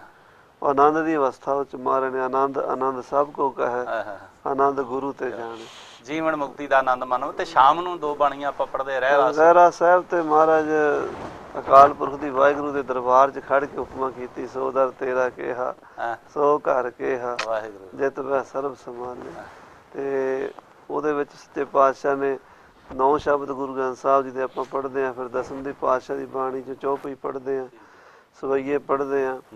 ਤੇ ਉਹ ਜਿਹੜੀ ਰਹਿਰਾਸ ਤਾਂ ਹੁਕਮਨਾਮਾ ਰਹਿਤਨਾਮੇ 'ਚ ਲਿਖਿਆ ਹੀ ਹੈ ਮਹਾਰਾਜ ਦਾ ਵੀ ਸੰਧਿਆ ਸਮੇਂ ਸੁਨੇ ਰਹਿਰਾਸ, ਕੀਰਤਨ ਕਥਾ ਸੁਨੇ ਹਰ ਜਾਸ, ਇਨ ਮੈਂ ਨੇਮ ਜੋ ਇੱਕ ਕਰਾਏ, ਸੋ ਸਿੱਖ ਅਮਰਾਪੁਰੀ ਕੋ ਜਾਏ। ਤੇ ਕੀਰਤਨ ਸੋਹਿਲਾ ਸੰਧਿਆ ਦੇ ਸਮੇਂ ਸੌਣ ਵੇਲੇ ਰਾਤ ਨੂੰ ਇੱਕ ਜਿਵੇਂ ਕੋਈ ਮਕਾਨ ਨੂੰ ਤਾਲਾ ਲਾ ਕੇ ਸੌਂਈਦਾ ਅੰਦਰ, ਇਹ ਸਮਝੋ ਸਾਰੇ ਦਿਨ ਦੇ ਨਿਤਨੇਮ ਨੂੰ ਤਾਲਾ ਲੱਗ ਜਾਂਦਾ। ਵਾਹ ਜੀ ਵਾਹ। ਤੇ ਸਵੇਰੇ ਜਪਜੀ ਸਾਹਿਬ ਚਾਬੀ ਲੱਗਦੀ ਹੈ। ਵਾਹ ਜੀ। ਉਹ ਜਿਹੜਾ ਤਾਲਾ ਸਵੇਰੇ ਜਪਜੀ ਸਾਹਿਬ ਦਾ ਪਾਠ ਕਰਨ ਦੇ ਨਾਲ ਉਹਦਾ ਖੁੱਲਣਾ। ਵਾਹ ਜੀ ਵਾਹ। ਇੰਨਾ ਜ਼ਰੂਰੀ ਹੈ ਨਿਤਨੇਮ ਕਰਨਾ ਸਿੱਖ ਵਾਸਤੇ। ਨਿਤਨੇਮ ਇੱਕ ਕਸਮ ਹੈ, ਇਸ ਤੋਂ ਬਿਨਾਂ ਛੁਟਕਾਰਾ ਨਹੀਂ ਹੋ ਸਕਦਾ। ਹਰ ਅੰਮ੍ਰਿਤਧਾਰੀ ਭਾਈ ਮਾਈ ਭਾਈ ਨੂੰ ਕੋਈ ਢਿੱਲ ਨਹੀਂ। ਨਿਤਨੇਮ ਅੰਮ੍ਰਿਤ ਵੇਲੇ ਕਰਨਾ ਹੀ ਹੈ। ਜਦ ਸੁਣਨਾ ਸ਼ਾਮ ਨੂੰ ਰਹਿਰਾਸ, ਜੇ ਸੋਧਾਰ ਵਿੱਚ ਸੱਚਖੰਡ ਵਿੱਚ ਜਗ੍ਹਾ ਲੈਣੀ ਹੈ ਤਾਂ ਰਹਿਰਾਸ ਕਰਨੀ ਬੜੀ ਜ਼ਰੂਰੀ ਹੈ। ਰਾਤ ਨੂੰ ਬਰਾਜਣ ਲੱਗਿਆ ਸੋਹਲੇ ਦਾ ਪਾਠ ਕਰਨਾ। ਗਿਆਨੀ ਜੀ ਕਈ ਆਪਾਂ ਅੰਮ੍ਰਿਤ ਛਕ ਕੇ ਕਕਾਰਾਂ ਦੀ ਢਿੱਲ ਜੀ ਵਰਤਦੇ ਆ, ਡੋਰੀ ਵਾਲੀ ਕਿਰਪਾਨ ਪਾ ਲਈ, ਜਾਂ ਕਈ ਗਲ ਵਿੱਚ ਪਾ ਕੇ ਕਹਿੰਦੇ ਜੀ ਸਾਡਾ ਅੰਮ੍ਰਿਤ ਛਕਿਆ। ਇਹ ਕਕਾਰ ਧਾਰਨੇ ਕਿੰਨੀ ਕੁ ਜ਼ਰੂਰੀ ਨੇ? ਦੇਖੋ ਕਕਾਰ ਤਾਂ ਮੋਹਰ ਹੈ ਨਾ ਸਤਿਗੁਰਾਂ ਦੀ। ਜਿਵੇਂ ਵਰਦੀ ਖਾਲਸੇ ਨੂੰ ਦਿੱਤੀ ਸੱਚੇ ਪਾਤਸ਼ਾਹ ਨੇ, ਸਿਪਾਹੀ ਦੀ ਵਰਦੀ, ਸਿਪਾਹੀ ਦੀ ਵਰਦੀ ਨਾ ਹੋਵੇ ਤੇ ਉਹਨੂੰ ਕੌਣ ਸਿਪਾਹੀ ਮੰਨੇਗਾ। ਸ਼ਸਤਰ ਦਿੱਤੇ, ਗਾਤਰੇ, ਤੇਗ ਦਿੱਤੀ, ਕਛਹਿਰਾ ਦਿੱਤਾ, ਕੜਾ ਦਿੱਤਾ, ਇਹ ਤਾਂ ਮਹਾਰਾਜ ਦੀ ਮੋਹਰਾਂ ਨੇ। ਤੇ ਇਹਨਾਂ ਨੂੰ ਜਿੰਨਾ ਵੀ ਵਰਦੀ ਨੂੰ ਤਿਆਰ ਬਰ ਤਿਆਰ ਰੱਖਾਂਗੇ ਓਨਾ ਹੀ ਪ੍ਰਤਾਪ। ਕਕਾਰਾਂ ਦੀ ਬੜੀ ਮਹਾਨਤਾ ਹੈ। ਵਿਦਵਾਨ ਨੇ ਬੜੇ ਛੋਟੇ 4 ਲਾਈਨਾਂ ਦੇ ਵਿੱਚ ਉਹਨੇ ਬੜੀ ਸੋਹਣੀ ਵਿਆਖਿਆ ਕਰਤੀ। ਉਹ ਕਹਿੰਦਾ ਵੀ ਕੜਾ ਕਹਿ ਚੋਰੀ ਯਾਰੀ ਘਾਤ ਕੋ ਨਾ ਹੱਥ ਲਾਈ, ਕੱਛ ਕਹਿ ਜਤੀ ਰਹਿ ਤਿਆਗ ਪਾਰ ਨਾਰ ਕੋ, ਕੇਸ ਕਹਿਣ ਸਾਡੇ ਵਾਂਗੂ ਗੁਣਾ ਰੂਪ ਕੇਸ ਧਾਰ, ਕਹਿ ਕਿਰਪਾਨ ਕੱਟ ਕਾਮ ਕ੍ਰੋਧ ਹੰਕਾਰ ਕੋ, ਕੜਾ ਕਹਿ ਟੁੱਟੇ ਰੋਮਾ ਵਾਂਗੂ ਤਜ ਪਾਪ ਨਿੰਦਾ, ਅੰਮ੍ਰਿਤ ਕੈ ਅਮਰ ਹੋ ਜਾਏ ਪੀ ਕੇ ਸ਼ਬਦ ਸਾਰ ਕੋ, ਐਸੇ 5 ਕੱਕੇ ਜਿੰਦ ਧਾਰੇ ਸੰਗਤ ਖਾਲਸਾ ਜੀ, ਸੋ ਪਾਵੇਗਾ ਸ੍ਰੀ ਗੁਰੂ ਗੋਬਿੰਦ ਸਿੰਘ ਜੀ ਕੇ ਦਤਾਰ।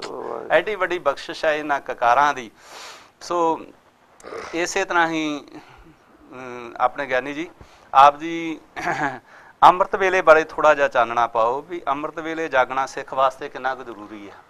ਅੰਮ੍ਰਿਤ ਵੇਲੇ ਬਾਰੇ ਤਾਂ ਦੇਖੋ ਗੁਰੂ ਨਾਨਕ ਸਾਹਿਬ ਜੀ ਮਹਾਰਾਜ ਜਪਜੀ ਸਾਹਿਬ ਦੇ ਸ਼ੁਰੂਆਤੀ ਬਚਨ ਹੀ ਦੱਸੀ ਜਾਂਦੇ ਆ, ਨਿਰਣਾ ਕਰੀ ਜਾਂਦੇ ਆ। ਮਹਾਰਾਜ ਨੂੰ ਪੁੱਛਿਆ ਵੀ ਮਹਾਰਾਜ ਫੇਰ ਕੇ ਅੱਗੇ ਰੱਖੀਏ ਜਿਤ ਦਿਸੈ ਦਰਬਾਰ, ਮੋਹ ਕੇ ਬੋਲਣ ਬੋਲੀਏ ਜਿਤ ਸੁਣ ਤੇਰੇ ਪਿਆਰ। ਵਾਹਿਗੁਰੂ। ਕਿ ਅਕਾਲ ਪੁਰਖ ਦੇ ਦਰਬਾਰ ਦੀ ਭੇਟਾ ਕੀ ਹੈ, ਦਰਸ਼ਨ ਭੇਟਾ ਕੀ ਹੈ, ਉੱਥੇ ਕਿਹੜਿਆਂ ਨਜ਼ਰਾਨਾ ਉੱਥੇ ਪ੍ਰਵਾਨ ਹੁੰਦਾ ਹੈ, ਕਿਹੜੀ ਮਾਇਆ ਉੱਥੇ ਚੜ੍ਹਦੀ ਹੈ, ਕਿਹੜੀ ਚੀਜ਼ ਨਾਲ ਮਹਾਰਾਜ ਖੁਸ਼ ਹੁੰਦੇ। ਤਾਂ ਸਤਿਗੁਰੂ ਕਹਿੰਦੇ ਅੰਮ੍ਰਿਤ ਵੇਲਾ ਸੱਚ ਨਾਉ ਵਡਿਆਈ ਵਿਚਾਰ। ਆ ਪਿਛਲੇ ਸਮੇਂ ਤੋਂ ਸਾਡੇ ਅੰਮ੍ਰਿਤ ਵੇਲੇ ਖੁੱਸ ਗਏ। ਅਸੀਂ ਧਰਮ ਨੂੰ ਆਪਣੇ ਢੰਗ ਨਾਲ ਟਾਲ ਲਿਆ। ਠੀਕ ਹੈ, ਕਿਸੇ ਚੀਜ਼ ਨੂੰ ਆਪਾਂ ਨਿੰਦ ਨਹੀਂ ਸਕਦੇ, ਜੋ ਸਮਾਜ ਵਿੱਚ ਚੱਲ ਜਾਂਦੀ ਚੀਜ਼ ਉਹ ਮੰਨਣੀ ਪੈਂਦੀ ਹੈ। ਪਰ ਜਿਹੜੇ ਰਾਤ ਦੇ ਕੀਰਤਨ ਦਰਬਾਰ ਨੇ ਨਾ, ਇਹ ਪੁਰਾਤਨ ਮਰਿਆਦਾ ਘੱਟ ਸੀ ਇਦਾਂ ਦੀ ਵੀ ਸਵੇਰੇ 2 ਵਜੇ ਉੱਠ ਕੇ ਇਸ਼ਨਾਨ ਕਰਕੇ ਫਿਰ ਕੀਰਤਨ ਕਰਨਾ।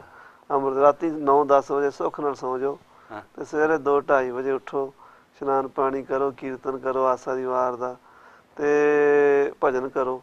ਉਹ ਅਸਲ ਨਜ਼ਾਰੇ ਸੀਗੇ। ਤੇ ਜਿਹੜਾ ਹੁਣ ਸਮਾਂ ਵੀ ਰਾਤ ਨੂੰ 12-1 ਵਜੇ 2 ਵਜੇ ਤੱਕ ਕੀਰਤਨ ਕਰਦੇ ਰਹੋ, ਉਦੋਂ ਬਾਅਦ ਘਰਾੜੇ ਮਾਰੀ ਸੌਂ ਜਾਓ, ਇਹ ਵਰਤਾਰਾ ਚੱਲ ਗਿਆ। ਅੰਮ੍ਰਿਤ ਵੇਲਾ ਸਾਡੇ ਤੋਂ ਖੁੱਸ ਗਿਆ। ਤੇ ਕੀਰਤਨ ਕਰਨ ਵਾਲੇ ਤੋਂ ਅਸੀਂ ਚਲੋ ਕੀ ਕਹਿਣਾ, ਹੋਰ ਵੀ ਜਿਹੜੇ ਸਾਧਨ ਨੇ ਸਾਡੇ ਉਹ ਸਾਨੂੰ ਪਰਮਾਤਮਾ ਦੀ ਬੰਦਗੀ ਤੋਂ ਰੁਕਾਵਟ ਪਾ ਰਹੇ ਨੇ, ਅੰਮ੍ਰਿਤ ਵੇਲੇ 'ਚ ਰੁਕਾਵਟ ਪਾ ਰਹੇ ਨੇ। ਤੇ ਚਾਹੀਦਾ ਵੀ ਅੰਮ੍ਰਿਤ ਵੇਲੇ ਦੀ ਜਿੰਨੀ ਕੁ ਵੱਧ ਤੋਂ ਵੱਧ ਸੰਭਾਲ। ਸੋ ਅੰਮ੍ਰਿਤ ਵੇਲਾ ਹਰ ਸਿੱਖ ਵਾਸਤੇ ਜ਼ਰੂਰੀ ਹੈ। ਕੁਰਬਾਨੀ ਤਿੰਨਾਂ ਗੁਰਸਿੱਖਾਂ ਪਿਛਲੇ ਰਾਤੀ ਉੱਠ ਪਾਉਂਦੇ ਹੈ। ਤੇ ਮਹਾਰਾਜ ਗੁਰੂ ਰਾਮਦਾਸ ਨੇ ਕਿਹਾ ਗੁਰ ਸਤਿਗੁਰ ਗਾ ਜਦ ਸਿੱਖ ਖਾਏ ਭਲਕੇ ਉੱਠ। ਸੋ ਆਪਾਂ ਵਿਸਥਾਰ ਵਿੱਚ ਨਹੀਂ ਜਾਣਾ, ਗਿਆਨੀ ਜੀ ਤੋਂ ਸਮਾਂ ਤਾਂ ਬਹੁਤਾ ਸਾਨੂੰ ਚਾਹੀਦਾ ਸੀ, ਪਰ ਆਪ ਜੀ ਨੂੰ ਵੀ ਕਾਫੀ ਖੇਚ ਰਹਿੰਦੀ, ਇਸ ਕਰਕੇ ਅਸੀਂ ਥੋੜੇ ਸਮੇਂ 'ਚ ਆਪ ਜੀ ਤੋਂ ਬਹੁਤਾ ਲਾਹਾ ਲੈਣਾ। ਗਿਆਨੀ ਜੀ ਕਈ ਵਾਰੀ ਅੰਮ੍ਰਿਤ ਛਕ ਕੇ ਸਾਨੂੰ ਪਤਾ ਨਹੀਂ ਹੁੰਦਾ, ਕਈ ਕੁਝ ਇਹੋ ਜਿਹੀਆਂ ਭੁੱਲਾਂ ਨੇ ਜਿਨ੍ਹਾਂ ਨੂੰ ਬੱਜਰ ਕਰਾਇਤਾ ਕਹਿੰਦੇ ਨੇ। ਉਹ ਕਈਆਂ ਤੋਂ ਕਈ ਵਾਰੀ ਹਸਪਤਾਲ ਚਲੇ ਗਏ, ਉਹਨਾਂ ਨੇ ਗਰੋਮ ਕੱਟਤੇ, ਪ੍ਰਸ਼ਨ ਕਰਤੇ, ਕਿਉਂ ਡਾਕਟਰਾਂ ਦਾ ਅਸੂਲ ਹੀ ਹੈ ਕੋਈ ਪ੍ਰਸ਼ਨ ਕਰਨਾ, ਉਹਨਾਂ ਨੇ ਆਪਣਾ ਉਹ ਕੰਮ ਕਰਨਾ ਹੀ ਕਰਨਾ, ਸਾਨੂੰ ਪਤਾ ਹੀ ਨਹੀਂ ਹੁੰਦਾ। ਕਈ ਵਾਰੀ ਸਾਡੇ ਤੋਂ ਹੋਰ ਭੁੱਲ ਹੋ ਜਾਂਦੀ ਹੈ। ਉਹ ਕਿਹੜੀਆਂ ਭੁੱਲਾਂ ਨੇ ਜਿਨ੍ਹਾਂ ਕਰਕੇ ਸਿੱਖ ਨੂੰ ਦੁਬਾਰਾ 5 ਪੈਰਾਂ ਦੇ ਪੇਸ਼ ਹੋ ਕੇ ਅੰਮ੍ਰਿਤ ਛਕਣਾ ਪੈਂਦਾ, ਜਿਨ੍ਹਾਂ ਨੂੰ ਗੁਰਮਤਿ ਅਨੁਸਾਰ ਬੱਜਰ ਕਰਾਇਤਾ ਕਿਹਾ ਜਾਂਦਾ? ਥੋੜਾ ਜਿਹਾ 4 ਬੱਜਰ ਕਰਾਇਤਾ ਨੇ। ਪਹਿਲੇ ਨੰਬਰ ਤੇ ਕੇਸਾਂ ਦੀ ਬੇਅਦਬੀ ਹੈ। ਹਾਂਜੀ, ਜਾਣ ਕੇ ਕੀਤੀ ਜਾਵੇ ਤਾਂ ਉਹ ਤਾਂ ਬਹੁਤ ਮਾੜੀ ਹੈ, ਪਰ ਜੇ ਕਿਤੇ ਕੋਈ ਡਾਕਟਰੀ ਤੌਰ ਤੇ ਵੀ ਕਿਸੇ ਸਿੱਖ ਦੇ ਆਪਰੇਸ਼ਨ ਹੁੰਦਾ, ਕੋਈ ਪਰਿਸਥਿਤੀ ਐਸੀ ਬਣ ਜਾਂਦੀ ਹੈ, ਰੋਮ ਲਾਣੇ ਪੈਂਦੇ ਆ ਜੀ ਹਾਂ, ਤਾਂ ਵੀ ਉਹਨੂੰ ਜ਼ਰੂਰ 5 ਪਿਆਰਿਆਂ ਕੋਲ ਪੇਸ਼ ਹੋਣਾ ਤੇ ਖੰਡੇ ਦਾ ਅੰਮ੍ਰਿਤ ਛਕਣਾ ਜ਼ਰੂਰੀ ਹੈ। ਠੀਕ ਹੈ ਜੀ। ਤੰਬਾਕੂ ਦੀ ਵਰਤੀ ਦੂਸਰੀ ਕੁਰੈਤ ਹੈ, ਬੱਜਰ ਕੁਰੈਤ ਹੈ। ਜੇ ਕੋਈ ਤੰਬਾਕੂ ਪੀਂਦਾ, ਸਿਗਰਟ ਬੀੜੀ ਕਿਸੇ ਤਰੀਕੇ ਨਾਲ ਤੰਬਾਕੂ ਖਾ ਲਵੇ, ਉਹਨੂੰ ਵੀ ਸਿੱਖ ਨੂੰ ਦੁਬਾਰਾ ਅੰਮ੍ਰਿਤ ਛਕਣਾ ਜ਼ਰੂਰੀ ਹੈ। ਪਰਾਈ ਇਸਤਰੀ ਜਾਂ ਪਰਾਇਆ ਪੁਰਸ਼ ਇਹ ਗਮਨ ਕਰਨ ਨਾਲ ਸਿੱਖ ਪਤਿਤ ਹੁੰਦਾ, ਉਹਨੂੰ ਵੀ ਅੰਮ੍ਰਿਤ ਦੁਬਾਰਾ। ਤੇ ਮੁਸਲਮਾਨੀ ਤਰੀਕੇ ਦਾ ਕੁੱਠਾ ਮਾਸ ਖਾਣ ਵਾਲਾ ਉਹ ਵੀ ਸਿੱਖ ਜਿਹੜਾ ਉਹਨੂੰ ਦੁਬਾਰਾ 5 ਪਿਆਰੇ ਕੋਲ ਅੰਮ੍ਰਿਤ ਛਕਣਾ ਪੈਂਦਾ। ਇਹ 4 ਬੱਜਰ ਕੁਰੈਤਾਂ ਨੇ। ਉਸ ਤੋਂ ਇਲਾਵਾ ਜਿਹੜੀ ਛੋਟੀ ਮੋਟੀ ਕੋਈ ਢਿੱਲ ਹੈ, ਉਹਦੀ 5 ਪਿਆਰੇ ਅਰਦਾਸ ਕਰਕੇ ਉਹਨੂੰ ਤਿਆਰ ਨਹੀਂ ਕਰ ਦਿੰਦੇ। ਕਈ ਵਾਰੀ ਅਸੀਂ ਇੰਡੀਆ ਤੋਂ ਆਉਣੇ, ਕਾਨੂੰਨੀ ਲਾ ਸਾਨੂੰ ਜਹਾਜ਼ ਵਿੱਚ ਕਿਰਪਾਨ ਲਾਉਣੀ ਪੈਂਦੀ ਹੈ ਜਾਂ ਹੋਰ ਗੱਲ ਹੈ। ਇਹ ਕੋਈ ਅੰਮ੍ਰਿਤ ਇੰਨੀ ਛੋਟੀ ਜਿਹੀ ਚੀਜ਼ ਨਹੀਂ ਜਿਹੜਾ ਵੀ ਮੇਰਾ ਅੰਮ੍ਰਿਤ ਟੁੱਟ ਗਿਆ। ਯਾਦ ਰੱਖੋ, ਅੰਮ੍ਰਿਤ ਨਹੀਂ ਟੁੱਟਦਾ, ਅਸੀਂ ਟੁੱਟਦੇ ਹਾਂ। ਕਦੀ ਰਹਿਤ ਤੁਸੀਂ ਨਹੀਂ ਰੱਖਣੀ, ਗੁਰੂ ਨੇ ਰਖਾਉਣੀ ਹੈ। ਕਿਰਪਾਨ ਲਾ ਲਈ ਹੈ, ਸਾਨੂੰ ਉਹਨਾਂ ਚਿਰ ਜਦੋਂ ਵੀ ਆਪਾਂ ਜਹਾਜ਼ 'ਚ ਉਤਰਦੇ ਹਾਂ ਕਿਰਪਾਨ ਲਓ, ਜਪਜੀ ਸਾਹਿਬ ਦਾ ਪਾਠ ਕਰਕੇ। ਕਈ ਵਾਰੀ ਛੋਟੀ ਮੋਟੀ ਕੰਘਾ ਡਿੱਗ ਪਿਆ, ਜਪਜੀ ਸਾਹਿਬ ਦਾ ਪਾਠ ਕਰ ਲਓ। ਕਈ ਵਾਰੀ ਭੁਲੇਖੇ ਨਾਲ ਕਈ ਸਿੰਘ ਬਹੁਤ ਹੀ ਵਹਿਮ ਕਰਦੇ, ਲਓ ਜੀ ਮੈਂ ਜੀ ਇਸ ਤਰ੍ਹਾਂ ਕੰਘਾ ਕਰਦਾ ਸੀ, ਮੇਰਾ ਰੋਮ ਟੁੱਟ ਗਿਆ, ਮੇਰੇ ਹੱਥ ਨਾਲ ਐਂ ਹੋ ਗਿਆ। ਉਹ ਜਪਜੀ ਸਾਹਿਬ ਦਾ ਪਾਠ ਕਰ ਲਓ। ਬੱਜਰ ਕੇਵਲ ਬੱਜਰ ਕਰਾਇਤਾਂ ਨੇ 4, ਜਿਨ੍ਹਾਂ 'ਚ ਕੋਈ ਵੀ ਹੋ ਜਾਏ ਸਾਨੂੰ ਸੱਚ ਦੱਸ ਕੇ। ਕਦੀ ਇਉਂ ਨਾ ਆਖੋ ਜੀ ਪਤਾ ਨਹੀਂ ਮੈਨੂੰ ਭੁਲੇਖਾ ਹੋ ਗਿਆ ਸੀ, ਅਸੀਂ ਜਾਣਦੇ ਵੀ ਸ਼ਾਇਦ ਆ ਹੋਰ ਸੁਣਦੇ ਨੇ, ਮੇਰੀ ਇਹਦੇ ਵਿੱਚ ਸ਼ਾਇਦ ਥੋੜਾ ਇੱਜ਼ਤ ਵਿੱਚ ਫਰਕ ਪੈ। ਯਾਦ ਰੱਖੋ, ਭੁੱਲ ਉਹ ਮਾਫ਼ ਹੋਣੀ ਜਿਹੜੀ ਸੱਚ ਦੱਸਾਂਗੇ। ਜਿਹੜੀ ਰੱਖ ਲਈ ਉਹ ਦਰਗਾਹ ਵਿੱਚ ਲਿਖਾ ਦੇਣਾ ਪਊਗਾ। ਸੱਚੋ ਸੱਚ ਦਾ ਕਿੱਡੀ ਵੱਡੀ ਵੀ ਭੁੱਲ ਹੈ। 5 ਪਿਆਰੇ ਤਨਖਾਹ ਲਾਉਣਗੇ, ਗੁਰਮਤਿ ਅਨੁਸਾਰ ਪਾਠ ਕਰਨੇ, ਜੋੜੇ ਝਾੜਨੇ, ਜੋ ਵੀ, ਉਹਨੂੰ ਤਨਖਾਹ ਨੂੰ ਪੂਰੀ ਕਰਕੇ ਅਸੀਂ ਬਖਸ਼ੇ ਜਾਵਾਂਗੇ। ਇਸ ਵਾਸਤੇ ਸਾਨੂੰ ਕੋਈ ਵੀ ਭੁੱਲ ਹੋਵੇ ਤਾਂ ਸਾਨੂੰ ਉਹਦਾ ਜਿਹੜਾ ਸੁਧਾਈ ਕਰਾ ਲੈਣੀ ਚਾਹੀਦੀ ਹੈ। ਤੇ ਇਸ ਦੇ ਨਾਲ ਹੀ ਗਿਆਨੀ ਜੀ ਜਿਹੜਾ ਆਪਾਂ ਨੂੰ 5 ਸੰਸਕਾਰ ਨੇ ਸਾਡੇ ਜੀਵਨ ਵਿੱਚ ਮਹਾਰਾਜ ਨੇ ਨਿਯਮ ਉਪਨਿਯਮ ਦਰਸਾਏ ਨੇ। ਜਿਵੇਂ ਜਨਮ ਸੰਸਕਾਰ ਹੈ, ਇਸੇ ਤਰ੍ਹਾਂ ਹੀ ਸਾਡਾ ਵਿਦਿਆ ਸੰਸਕਾਰ, ਅੰਮ੍ਰਿਤ ਸੰਸਕਾਰ, ਆਨੰਦ ਸੰਸਕਾਰ, ਅੰਤਮ ਸੰਸਕਾਰ। ਥੋੜੇ ਜਿਹੇ ਮਿੰਟਾਂ 'ਚ ਇਹਦੇ ਬਾਰੇ ਸੰਗਤਾਂ ਨੂੰ ਦੇਖੋ। ਇਹ ਸੰਸਕਾਰ ਤਾਂ ਧਰਮ ਨਾਲ ਜੋੜ ਕੇ ਰੱਖਣ ਲਈ ਨੇ ਵੀ ਕੋਈ ਵੀ ਸਮਾਂ ਸਾਡਾ ਪਰਮਾਤਮਾ ਦੀ ਯਾਦ ਤੋਂ ਬਿਨਾਂ ਨਾ ਹੋਵੇ। ਤੇ ਜਦੋਂ ਜੁੜੇ ਰਹਾਂਗੇ ਤਾਂ ਸੁਖੀ ਰਹਾਂਗੇ, ਟੁੱਟ ਗਏ ਤਾਂ ਫਿਰ ਟੁੱਟ ਗਏ ਤਾਂ ਕੋਈ ਥਾਂ ਟਿਕਾਣਾ ਹੁੰਦਾ ਹੀ ਨਹੀਂ। ਠੀਕ ਹੈ। ਬਚਪਨ ਪਹਿਲਾ ਬੱਚਾ ਜਨਮ ਲਵੇ, ਉਦੋਂ ਉਹਦਾ ਜਨਮ ਸੰਸਕਾਰ ਗੁਰੂ ਘਰ ਜਾ ਕੇ ਕੀਤਾ ਜਾਂਦਾ, ਜਾਂ ਉਹਨੂੰ ਖੰਡੇ ਬਾਟੇ ਦੇ ਨਾਲ ਜਾਂ ਕਿਰਪਾਨ ਦੇ ਨਾਲ ਅੰਮ੍ਰਿਤ ਵੀ ਬਣਾ ਕੇ ਛਕਾਇਆ ਜਾਂਦਾ ਸੀ। ਠੀਕ ਹੈ, ਠੀਕ। ਅੰਮ੍ਰਿਤ ਦੀ ਗੁੜਤੀ ਦਿੱਤੀ ਜਾਂਦੀ ਸੀ ਵੀ ਉਹ ਬੱਚਾ ਨਾ ਆਪਣਾ ਰੱਖੇ, ਗੁਰੂ ਸਾਹਿਬ ਤੋਂ ਰਖਾਵੇ। ਇਹ ਬਹੁਤ ਜ਼ਰੂਰੀ ਹੈ, ਵੈਰੀ ਵੈਰੀ ਇੰਪੋਰਟੈਂਟ।